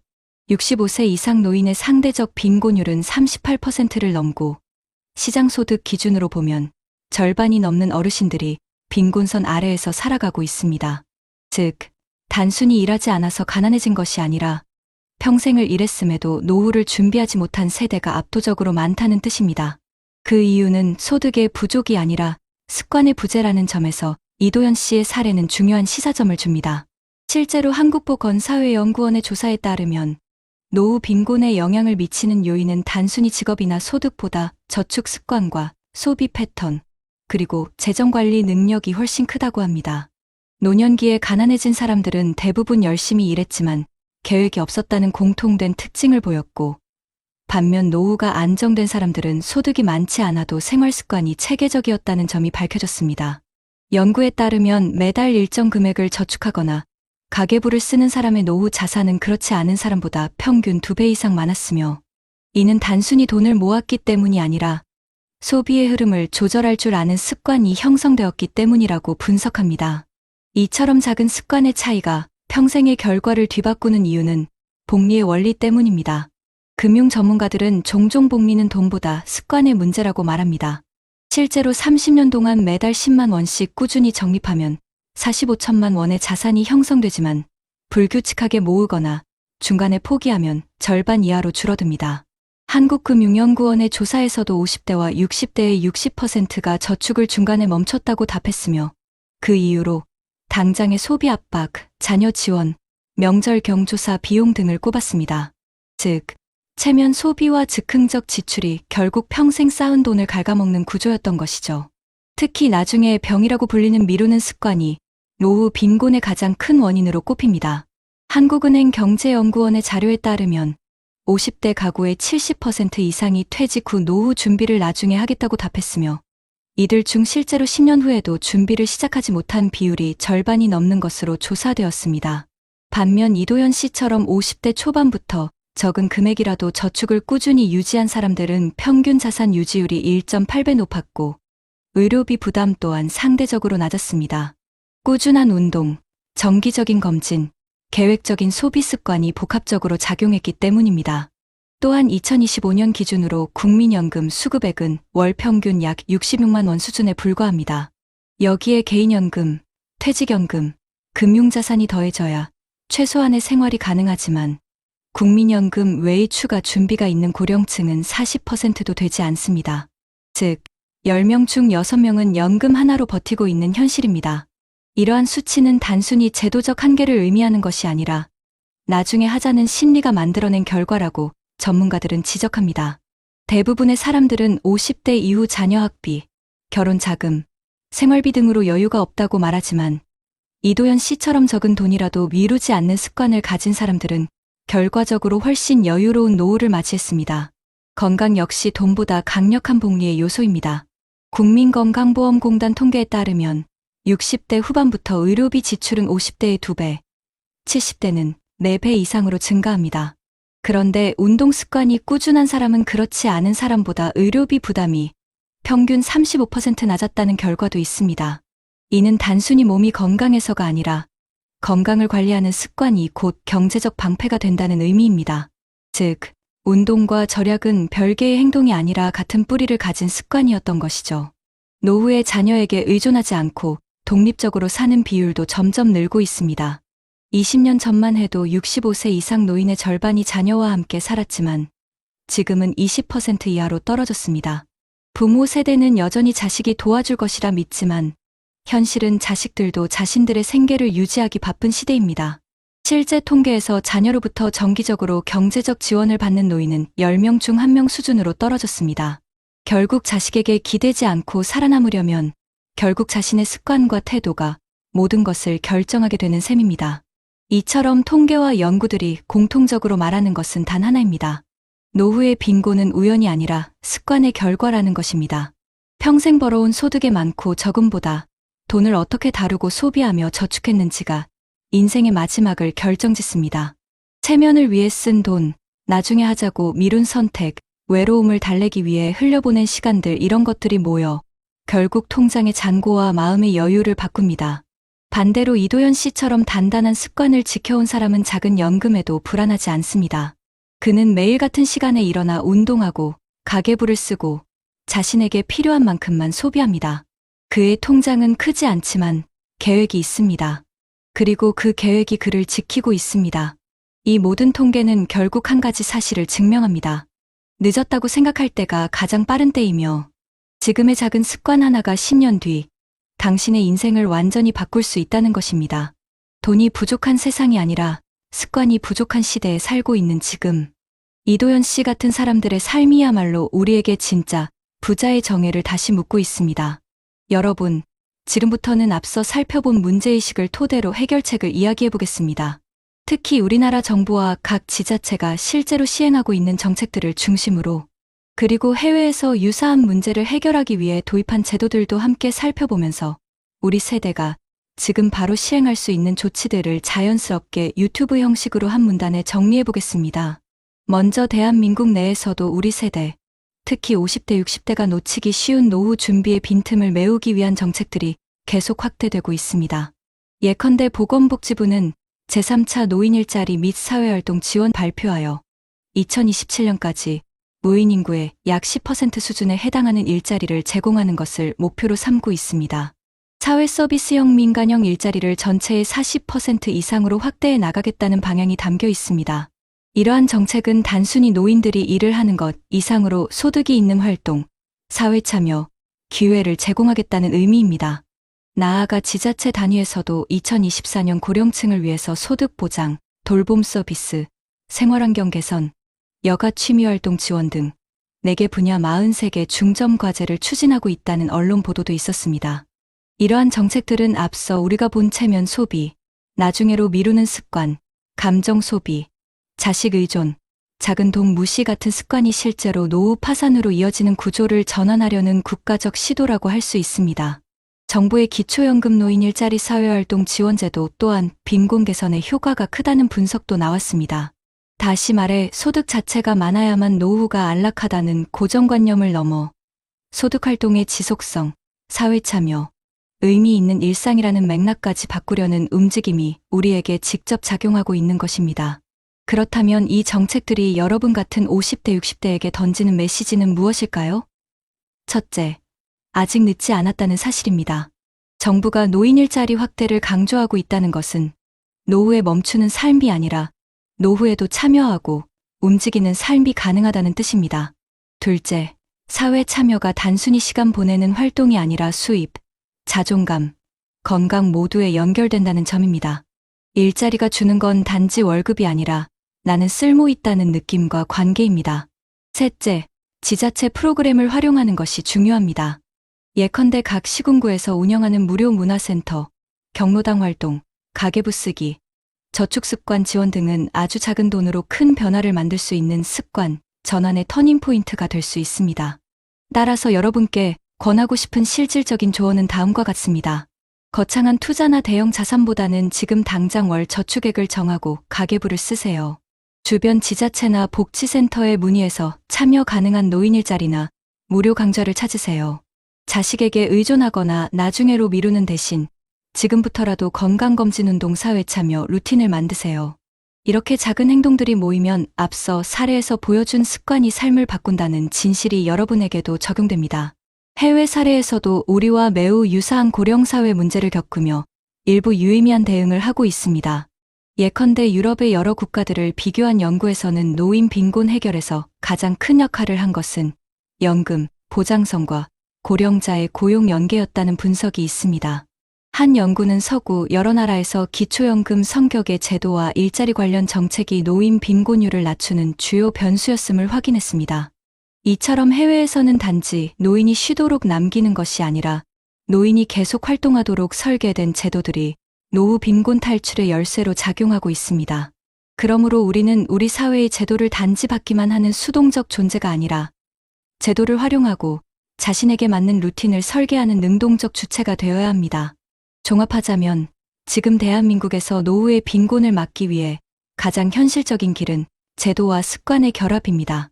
정부와 지자체의 일자리 확대, 돌봄 여가 프로그램, 연금 보완 정책 등이 제공되고 있는 지금, 나머지는 내가 그 기회를 어떻게 활용하느냐의 문제입니다. 앞서 사례에서 보았듯이 잘못된 습관 하나가 평생의 결과를 바꿔버릴 수 있고, 반대로 작은 습관 하나가 인생을 바꿀 수도 있습니다. 여러분, 지금 이 영상을 보고 계신 그 순간이 바로 시작점입니다. 지금 당장 가계부를 켜고 한 달 저축액을 정하고 지자체 무료 강좌를 알아보세요. 제도는 이미 움직이고 있고 이제 여러분의 선택만이 남았습니다.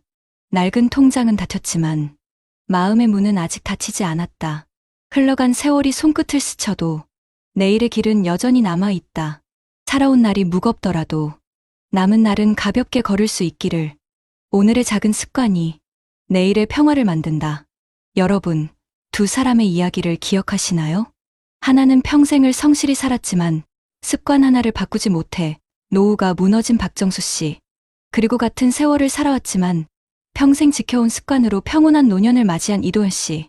두 사람 모두 같은 시대를 살았고 같은 대한민국에서 일했습니다. 하지만 그들의 노후는 전혀 달랐습니다. 하나는 왜 이렇게 됐는지 모르겠다는 말로 하루를 버텼고 다른 하나는 오늘도 잘 살았다는 말로 하루를 마무리했습니다. 이 차이는 단 한 가지. 삶을 대하는 태도와 습관이었습니다. 누군가는 돈이 없어 불행하다고 말하지만 사실 불행은 돈의 크기가 아니라 마음의 여유가 사라질 때 찾아옵니다. 박정수 씨는 늘 남의 시선을 의식하며 살았습니다. 체면을 지키기 위해 쓰고 외로움을 잊기 위해 흘려보냈던 돈. 그는 자신이 번 돈보다 더 많은 후회를 안고 살아야 했습니다. 반면 이도현 씨는 자신에게 꼭 필요한 만큼만 쓰며 매일 다이어리에 하루를 기록했습니다. 그의 통장은 크지 않았지만 그 안엔 평화라는 이름의 잔액이 늘 남아 있었습니다. 그는 이렇게 말했습니다. 나는 내 인생을 늦게 배웠지만 늦게 배웠다는 건 아직 기회가 있다는 뜻이다. 이 말 참 가슴에 남습니다. 우리 모두에게 아직 기회가 있습니다. 노후를 망치는 것은 돈이 아니라 방심입니다. 그리고 노후를 구하는 것도 거창한 계획이 아니라 오늘 하루를 성실히 사는 습관입니다. 여러분, 혹시 지금 통장 잔고를 보며 불안하신가요? 건강이 예전 같지 않아 두려우신가요? 자식에게 미안하고 세상에 뒤처진 것 같아 마음이 무겁나요? 괜찮습니다. 지금 이 순간에도 여러분은 새로운 삶을 시작할 수 있습니다. 하루에 10분이라도 가계부를 써보세요. 커피 한 잔 대신 산책을 해보세요. 자식에게 의존하기보다 스스로 하루를 계획해보세요. 그 작은 행동 하나가 10년 뒤 여러분의 인생을 완전히 바꿔놓을지도 모릅니다. 우리는 모두 늙어가지만 모두가 같은 노년을 맞이하는 건 아닙니다. 어떤 이는 후회 속에, 어떤 이는 감사 속에 하루를 마무리합니다. 그 갈림길은 오늘의 습관에서 시작됩니다. 박정수 씨의 삶이 우리에게 남긴 건 경고입니다. 습관을 바꾸지 않으면 인생은 바꾸지 못한다. 그리고 이도현 씨의 삶이 우리에게 준 건 희망입니다. 늦게라도 배우면 인생은 언제든 새로 쓸 수 있다. 여러분, 이제는 우리의 선택입니다. 그 어느 때보다 빠르게 늙어가는 이 나라에서 진짜 부자는 돈이 많은 사람이 아니라 후회 없이 잠들 수 있는 사람입니다. 그리고 그분은 누구나 만들 수 있습니다. 오늘 하루, 여러분은 어떤 선택을 하시겠습니까? 후회로 잠드는 하루일까요? 감사로 잠드는 하루일까요?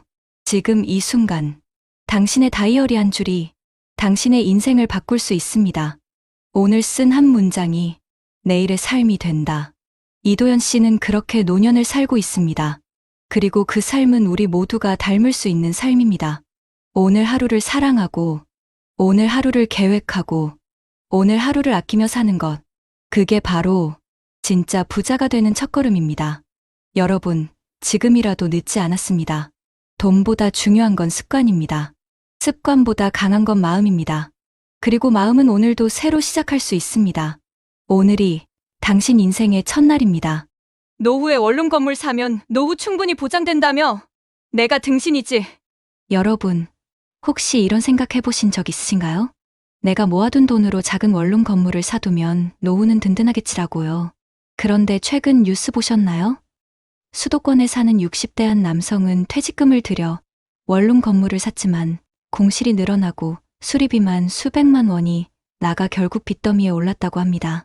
가족과의 갈등까지 커져서 노후를 지켜줄 안전망이 오히려 삶을 무너뜨린 거죠. 여러분도 혹시 나도 언젠가 저런 상황이 될 수 있지 않을까? 하는 불안감 드시나요? 지금 알지 못하면 여러분의 노후 자산도 조용히 새어나갈 수 있습니다. 이미 많은 분들이 같은 고민을 하고 있고 늦기 전에 대비한 사람만이 살아남고 있습니다. 오늘 영상 끝까지 보신다면 이 문제를 해결할 방법을 함께 찾으실 수 있을 겁니다. 본격적인 영상 시작 전에 구독과 좋아요는 영상 제작에 정말로 큰 힘이 됩니다. 김태수 씨는 60을 간 넘긴 남성이었다. 평생을 대기업 제약회사에서 근무하며 부장 자리까지 올랐던 그는 회사에서 성실함의 대명사로 불릴 만큼 꾸준히 일했다. 늘 정장을 곱게 차려입고 출근하던 그는 회사 식당에서 밥을 먹고 늦은 밤 야근을 하고 주말이면 간신히 가족과 시간을 보냈다. 그렇게 정신없이 달려온 세월 끝에 맞이한 정년퇴직. 그의 손에 쥐어진 퇴직금은 대략 1억 5천만 원 남짓이었다. 평생 모아둔 퇴직금과 약간의 저축은 앞으로의 노후를 든든하게 해줄 것 같았다. 아내 이정숙 씨와 둘이서만 살아갈 집과 생활비 정도는 충분하다고 생각했다. 그러던 어느 날 주변에서 원룸 건물 이야기가 흘러들어왔다.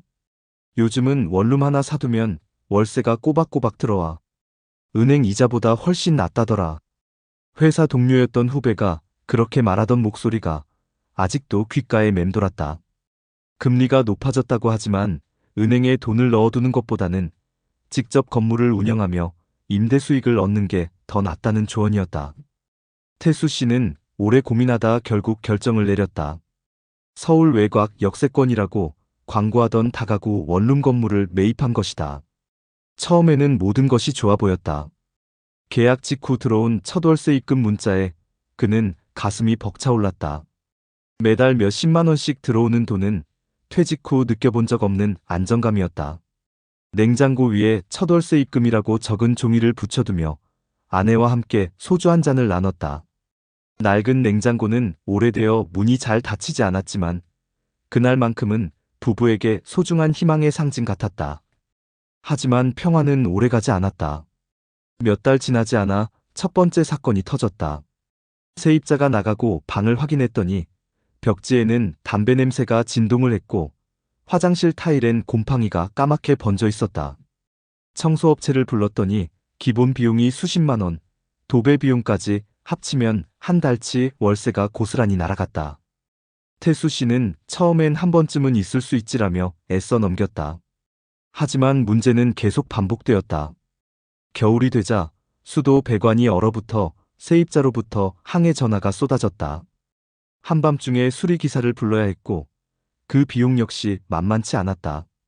아내는 이럴 줄 알았으면 그냥 은행에 넣어두지 왜 이렇게 힘든 길을 택했냐고 타박을 했다. 냉장고 위에 붙여두었던 첫 월세 입금 쪽지는 어느새 구겨져 찢겨 있었고 매달 들어오는 돈보다 나가는 돈이 더 많아지자 부부의 말다툼은 점점 잦아졌다.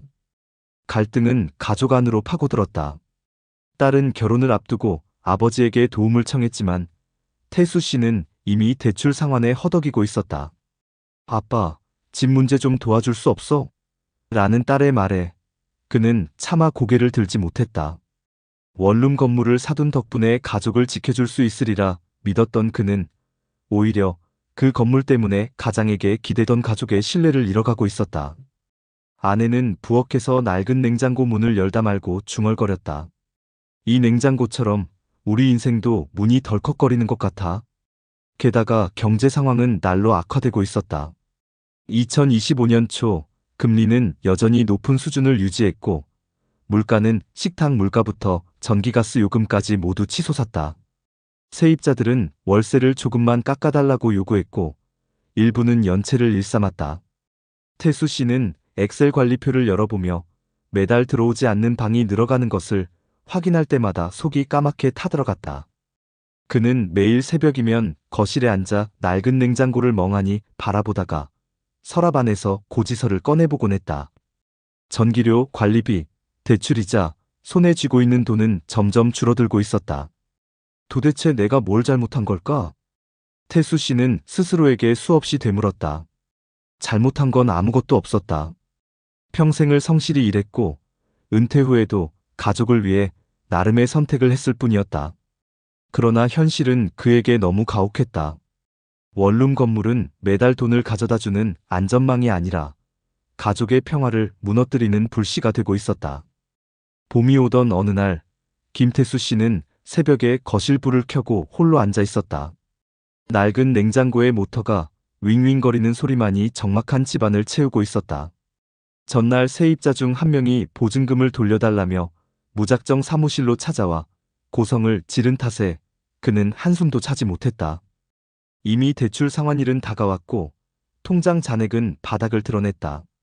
남은 돈은 고작 몇십만 원. 냉장고 안에는 반찬통 몇 개와 반쯤 마른 김치가 전부였다.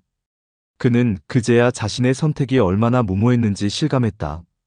퇴직금 1억 5천만 원을 털어 산 건물은 시간이 지날수록 그와 가족의 삶을 좀먹고 있었다. 공실이 늘어나자 월세 수입은 줄었고 수리비와 관리비는 눈덩이처럼 불어났다.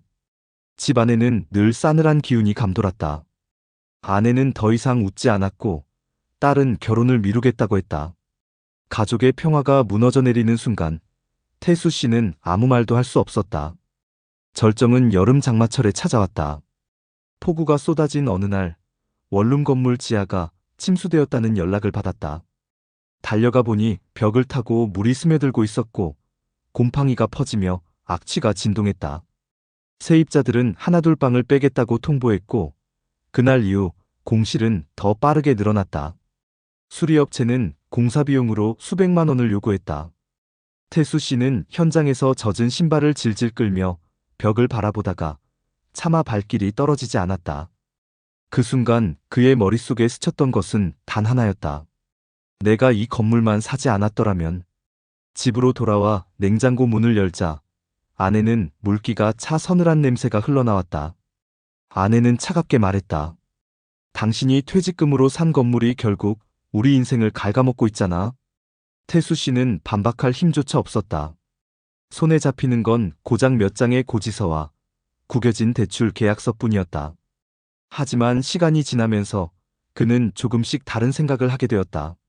IMF 시절 수많은 사람들이 하루아침에 일터를 잃고도 다시 일어나던 모습을 떠올렸다. 최근 통계를 보니 원룸 고시원 투자로 손실을 본 사람들이 적지 않았다. 임대 수익률은 2%도 채 안 되고 공실과 관리비를 제하면 사실상 마이너스라는 기사도 보았다. 태수 씨는 자신만의 실패가 아니라는 사실에서 묘한 위안을 얻었다. 그는 건물을 매각하기로 마음먹었다. 손해는 불가피했지만 더 늦기 전에 정리하는 것이 가족을 지키는 길이라고 생각했다.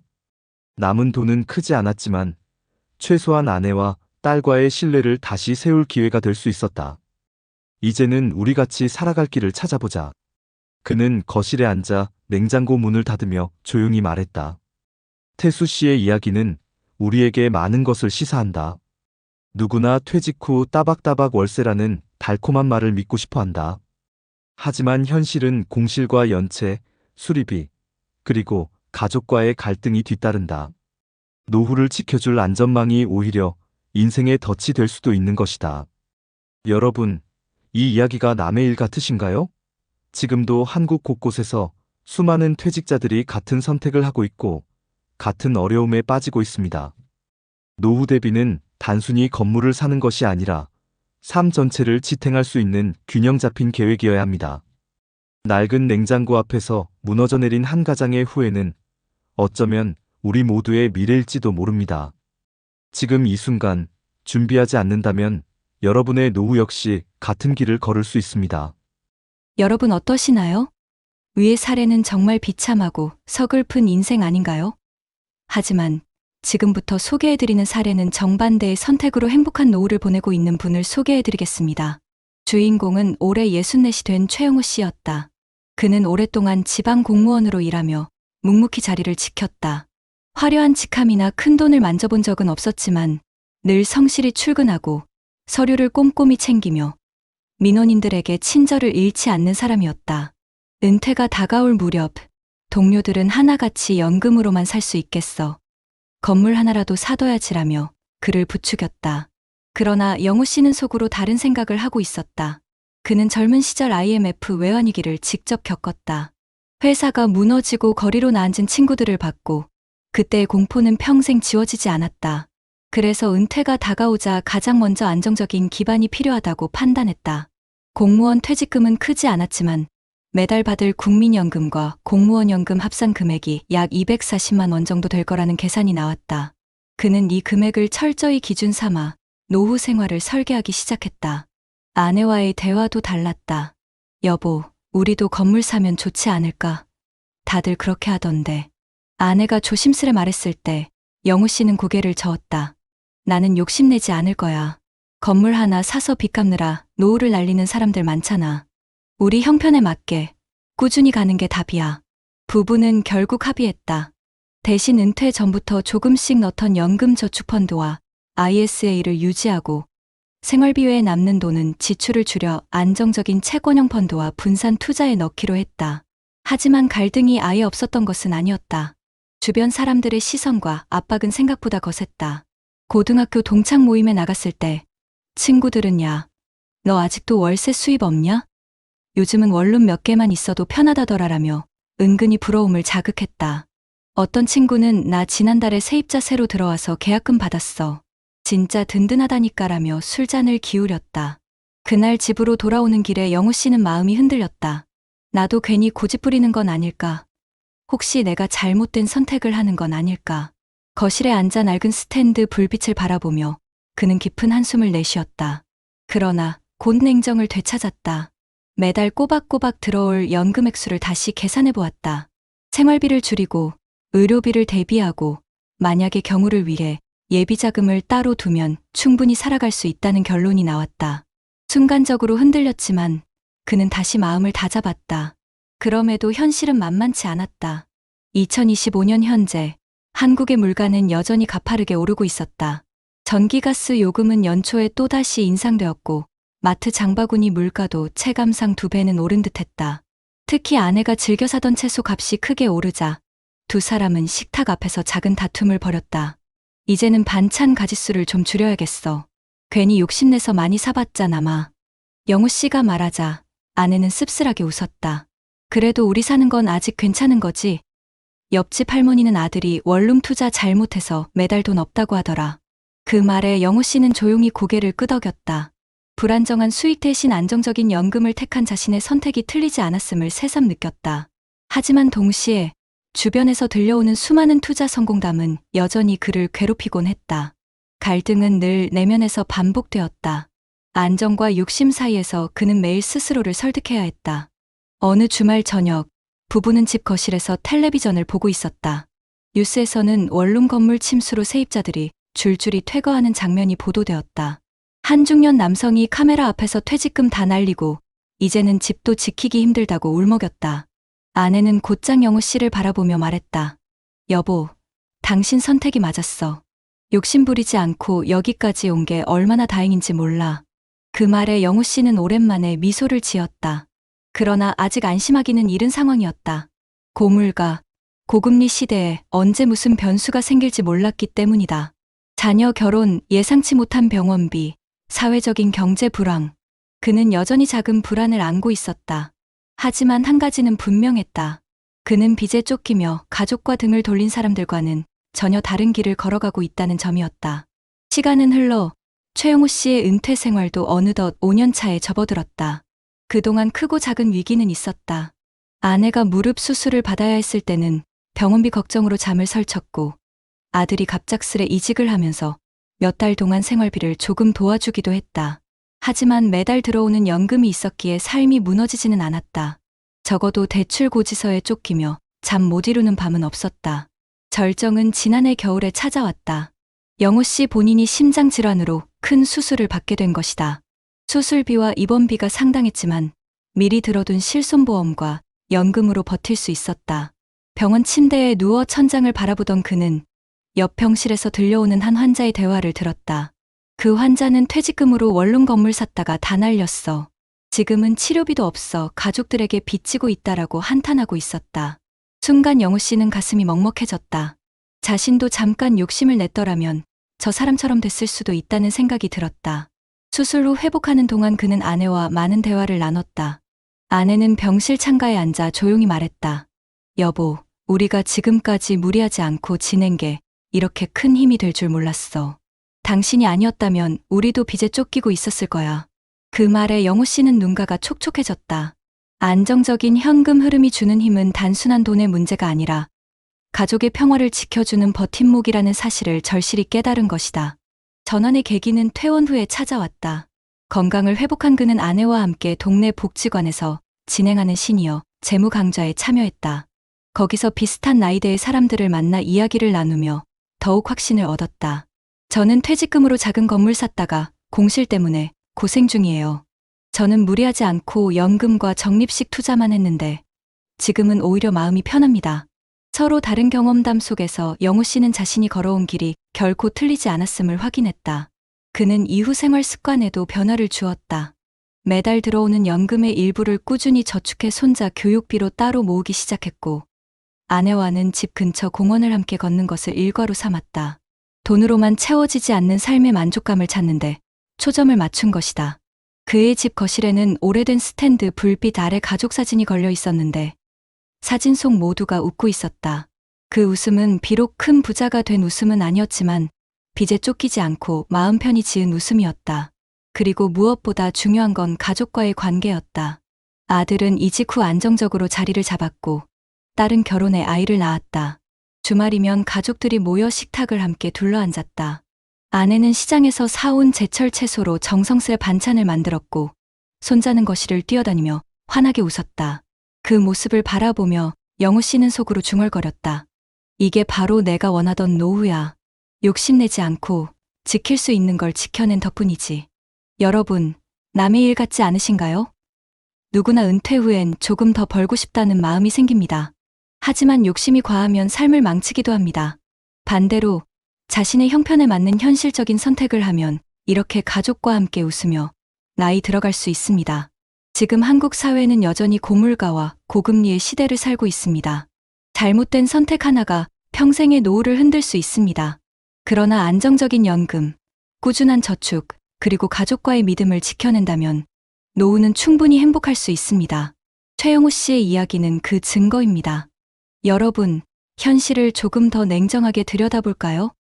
먼저 가장 최근 한국의 부동산 통계를 보면 2025년 1분기 기준 전국 오피스텔의 평균 임대 수익률이 5.51%, 수도권은 5.4%, 지방은 5.93%에 달했으며 특히 대전은 7.83%, 광주 6.46%, 세종 6.4%처럼 지방광역시 일부는 수익률이 훨씬 높다는 수치가 나옵니다. 하지만 여기서 착시가 발생할 수 있다는 점도 반드시 짚고 넘어가야 합니다. 한국부동산원의 자료에 따르면 매매 가격이 연속적으로 하락하고 있는 상황이기 때문에 수익률이 높아 보이는 것은 그냥 수치만 그렇다는 뜻일 수 있다는 지적도 있습니다. 그뿐만 아니라 글로벌 데이터도 눈여겨볼 필요가 있는데요. 예를 들어 서울의 아파트 평균 수익률은 대략 4.3% 수준, 이는 아시아 다른 도시들과 비교했을 때 크게 높은 편은 아니었습니다. 한편 임대료 상승폭 역시 제한적입니다. 한국부동산원의 임대지수에 따르면 서울은 연 2.7%, 인천 3.8%, 경기 2.1% 정도의 월세 인상이 있었고 장기적으로는 큰 상승 추세가 아니라는 걸 보여줍니다. 그리고 구조적 변화도 중요합니다. 한국에서는 과거 전세 중심이었지만 최근엔 임대소득 비율 RIR은 약 15.8%, 주택가격 대비 임대료 비율 PIR은 약 26%라는 수치가 나왔습니다. 이는 집값 대비 월세 수준이 상대적으로 낮아져 투자자 입장에선 수익만 보고 달려들기엔 구조적으로 부담이 있다는 것을 의미합니다. 해외 사례를 보면 예컨대 호주의 경우에는 시드니 평균 수익률이 약 3.2%, 멜버른은 3.4%, 브리즈번은 4.3%, 퍼스는 4.8%, 캐나다는 4.2% 등으로 한국의 일부 지역 수익률보다 낮지만 공실률이 매우 낮아 실질 현금 흐름이 비교적 안정적이라는 점도 참고할 만합니다. 요약하자면 한국의 원룸 오피스텔 투자 수익률은 표면적으로는 5% 내외로 매력적으로 보이지만 매매가 하락, 높은 초기 자금, 공실 리스크, 그리고 한국의 전세에서 월세, 구조 변화까지 고려해야 진짜 수익성을 평가할 수 있습니다. 즉, 단순 수익률만 보고 월세가 따박따박 들어온다고 믿기 전에 철저한 구조 분석과 현실적인 시뮬레이션이 반드시 필요하다는 사실, 여러분도 공감하시죠? 여러분, 이제는 월세 투자로 노후를 보호한다는 환상이 아니라 실제로 작동하는 제도들을 정확히 알고 활용할 때입니다.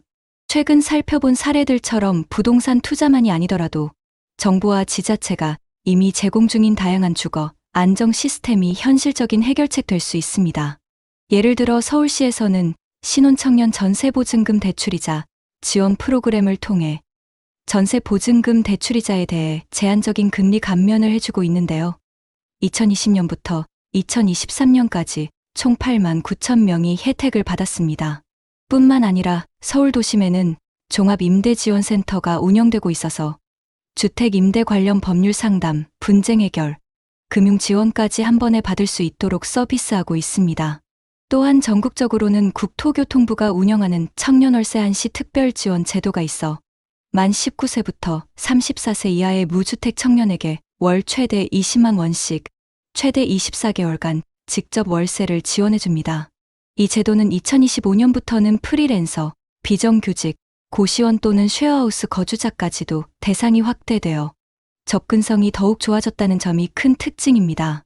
심지어 지방자치단체 차원에서도 인천에서는 신혼부부 및 예비부부를 위해 하루 1,000원꼴의 초저가 월세, 즉 천원하우스라는 공공임대 모델을 운영해 매달 약 3만 원의 월세로 안정적인 주거를 제공하고 있고, 부산시, 광주시 등 여러 광역자치단체는 청년 월세 지원으로 매달 20만 원씩 최대 24개월간 지원하는 정책을 실시 중입니다. LH 한국토지주택공사 등 공공기관이 공급하는 매입임대주택이나 행복주택, 전세임대 등은 시세의 30%에서 80% 수준으로 저렴하게 거주할 수 있는 형태이고, 국토연구원이 발표한 공공임대 확대 필요성 보고서에서도 이러한 주거지원책이 중장기적으로 주거 안정의 기초라고 강조됩니다. 해외 사례로는 중국이 2021년부터 도시 지역에서 연간 임대료 인상을 최대 5%로 제한하는 정책을 도입해 임차인의 부담을 줄였고, 프랑스는 연간 임대료 상승폭을 최대 3.5%로 제한하는 렌트 레퍼런스 인덱스 제도를 도입해 주거비 급등을 억제하고 있습니다. 또한 공공주택 공급이 활성화된 싱가포르는 전체 거주자의 약 80%가 HDB 주택개발청에서 공급하는 공공주택에 거주하며 안정적인 주거권을 실현하고 있는데, 핀란드 역시 하우싱 퍼스트 정책 아래 주거를 먼저 보장하고 의료복지 서비스를 연계해 노숙자 문제를 35% 이상 감소시키는 성과도 있었습니다.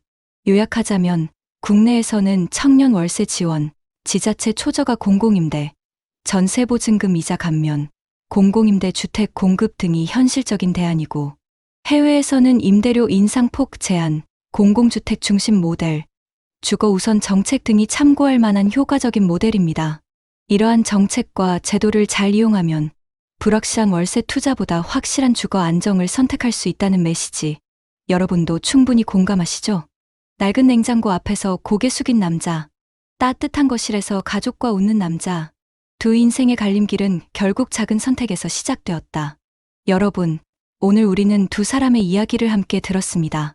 한 사람은 퇴직 후 가진 퇴직금 전부를 원룸 건물에 쏟아부었습니다. 그는 매달 따박따박 월세가 들어올 거라 믿었지만 공실과 수리비, 대출 상환이 눈덩이처럼 불어났습니다. 결국 그 건물은 가족의 행복을 지켜주는 울타리가 아니라 삶을 짓누르는 무거운 짐이 되어버렸습니다. 거실 한쪽 낡은 냉장고 앞에서 그는 차마 가족의 눈을 바라볼 수 없었습니다. 반면 또 다른 사람은 다르게 걸었습니다. 욕심을 내려놓고 자신에게 맞는 길을 택했습니다. 그는 퇴직 후에도 무리한 투자를 하지 않았습니다. 매달 들어오는 연금과 꾸준한 절약, 그리고 분산된 작은 투자로 삶을 지탱했습니다. 물론 그에게도 시련은 있었습니다. 병원 수술대 위에 누운 적도 있었고, 예상치 못한 생활비 지출에 마음이 흔들린 적도 있었습니다. 하지만 그때마다 가족이 곁에 있었고, 무엇보다 빚에 쫓기지 않았기에 삶은 다시 평화를 되찾을 수 있었습니다. 주말 저녁, 가족과 함께 둘러앉아 웃는 그의 모습은 우리 모두가 바라는 노후의 진짜 얼굴이었습니다. 사랑하는 여러분, 우리는 지금 어느 갈림길 위에 서 있을까요? 눈앞에 보이는 달콤한 말에 흔들려 무모한 선택을 할 수도 있고, 때로는 마음을 다잡고 현실적인 길을 택할 수도 있습니다. 중요한 건 내 형편에 맞는 선택을 하는 것입니다.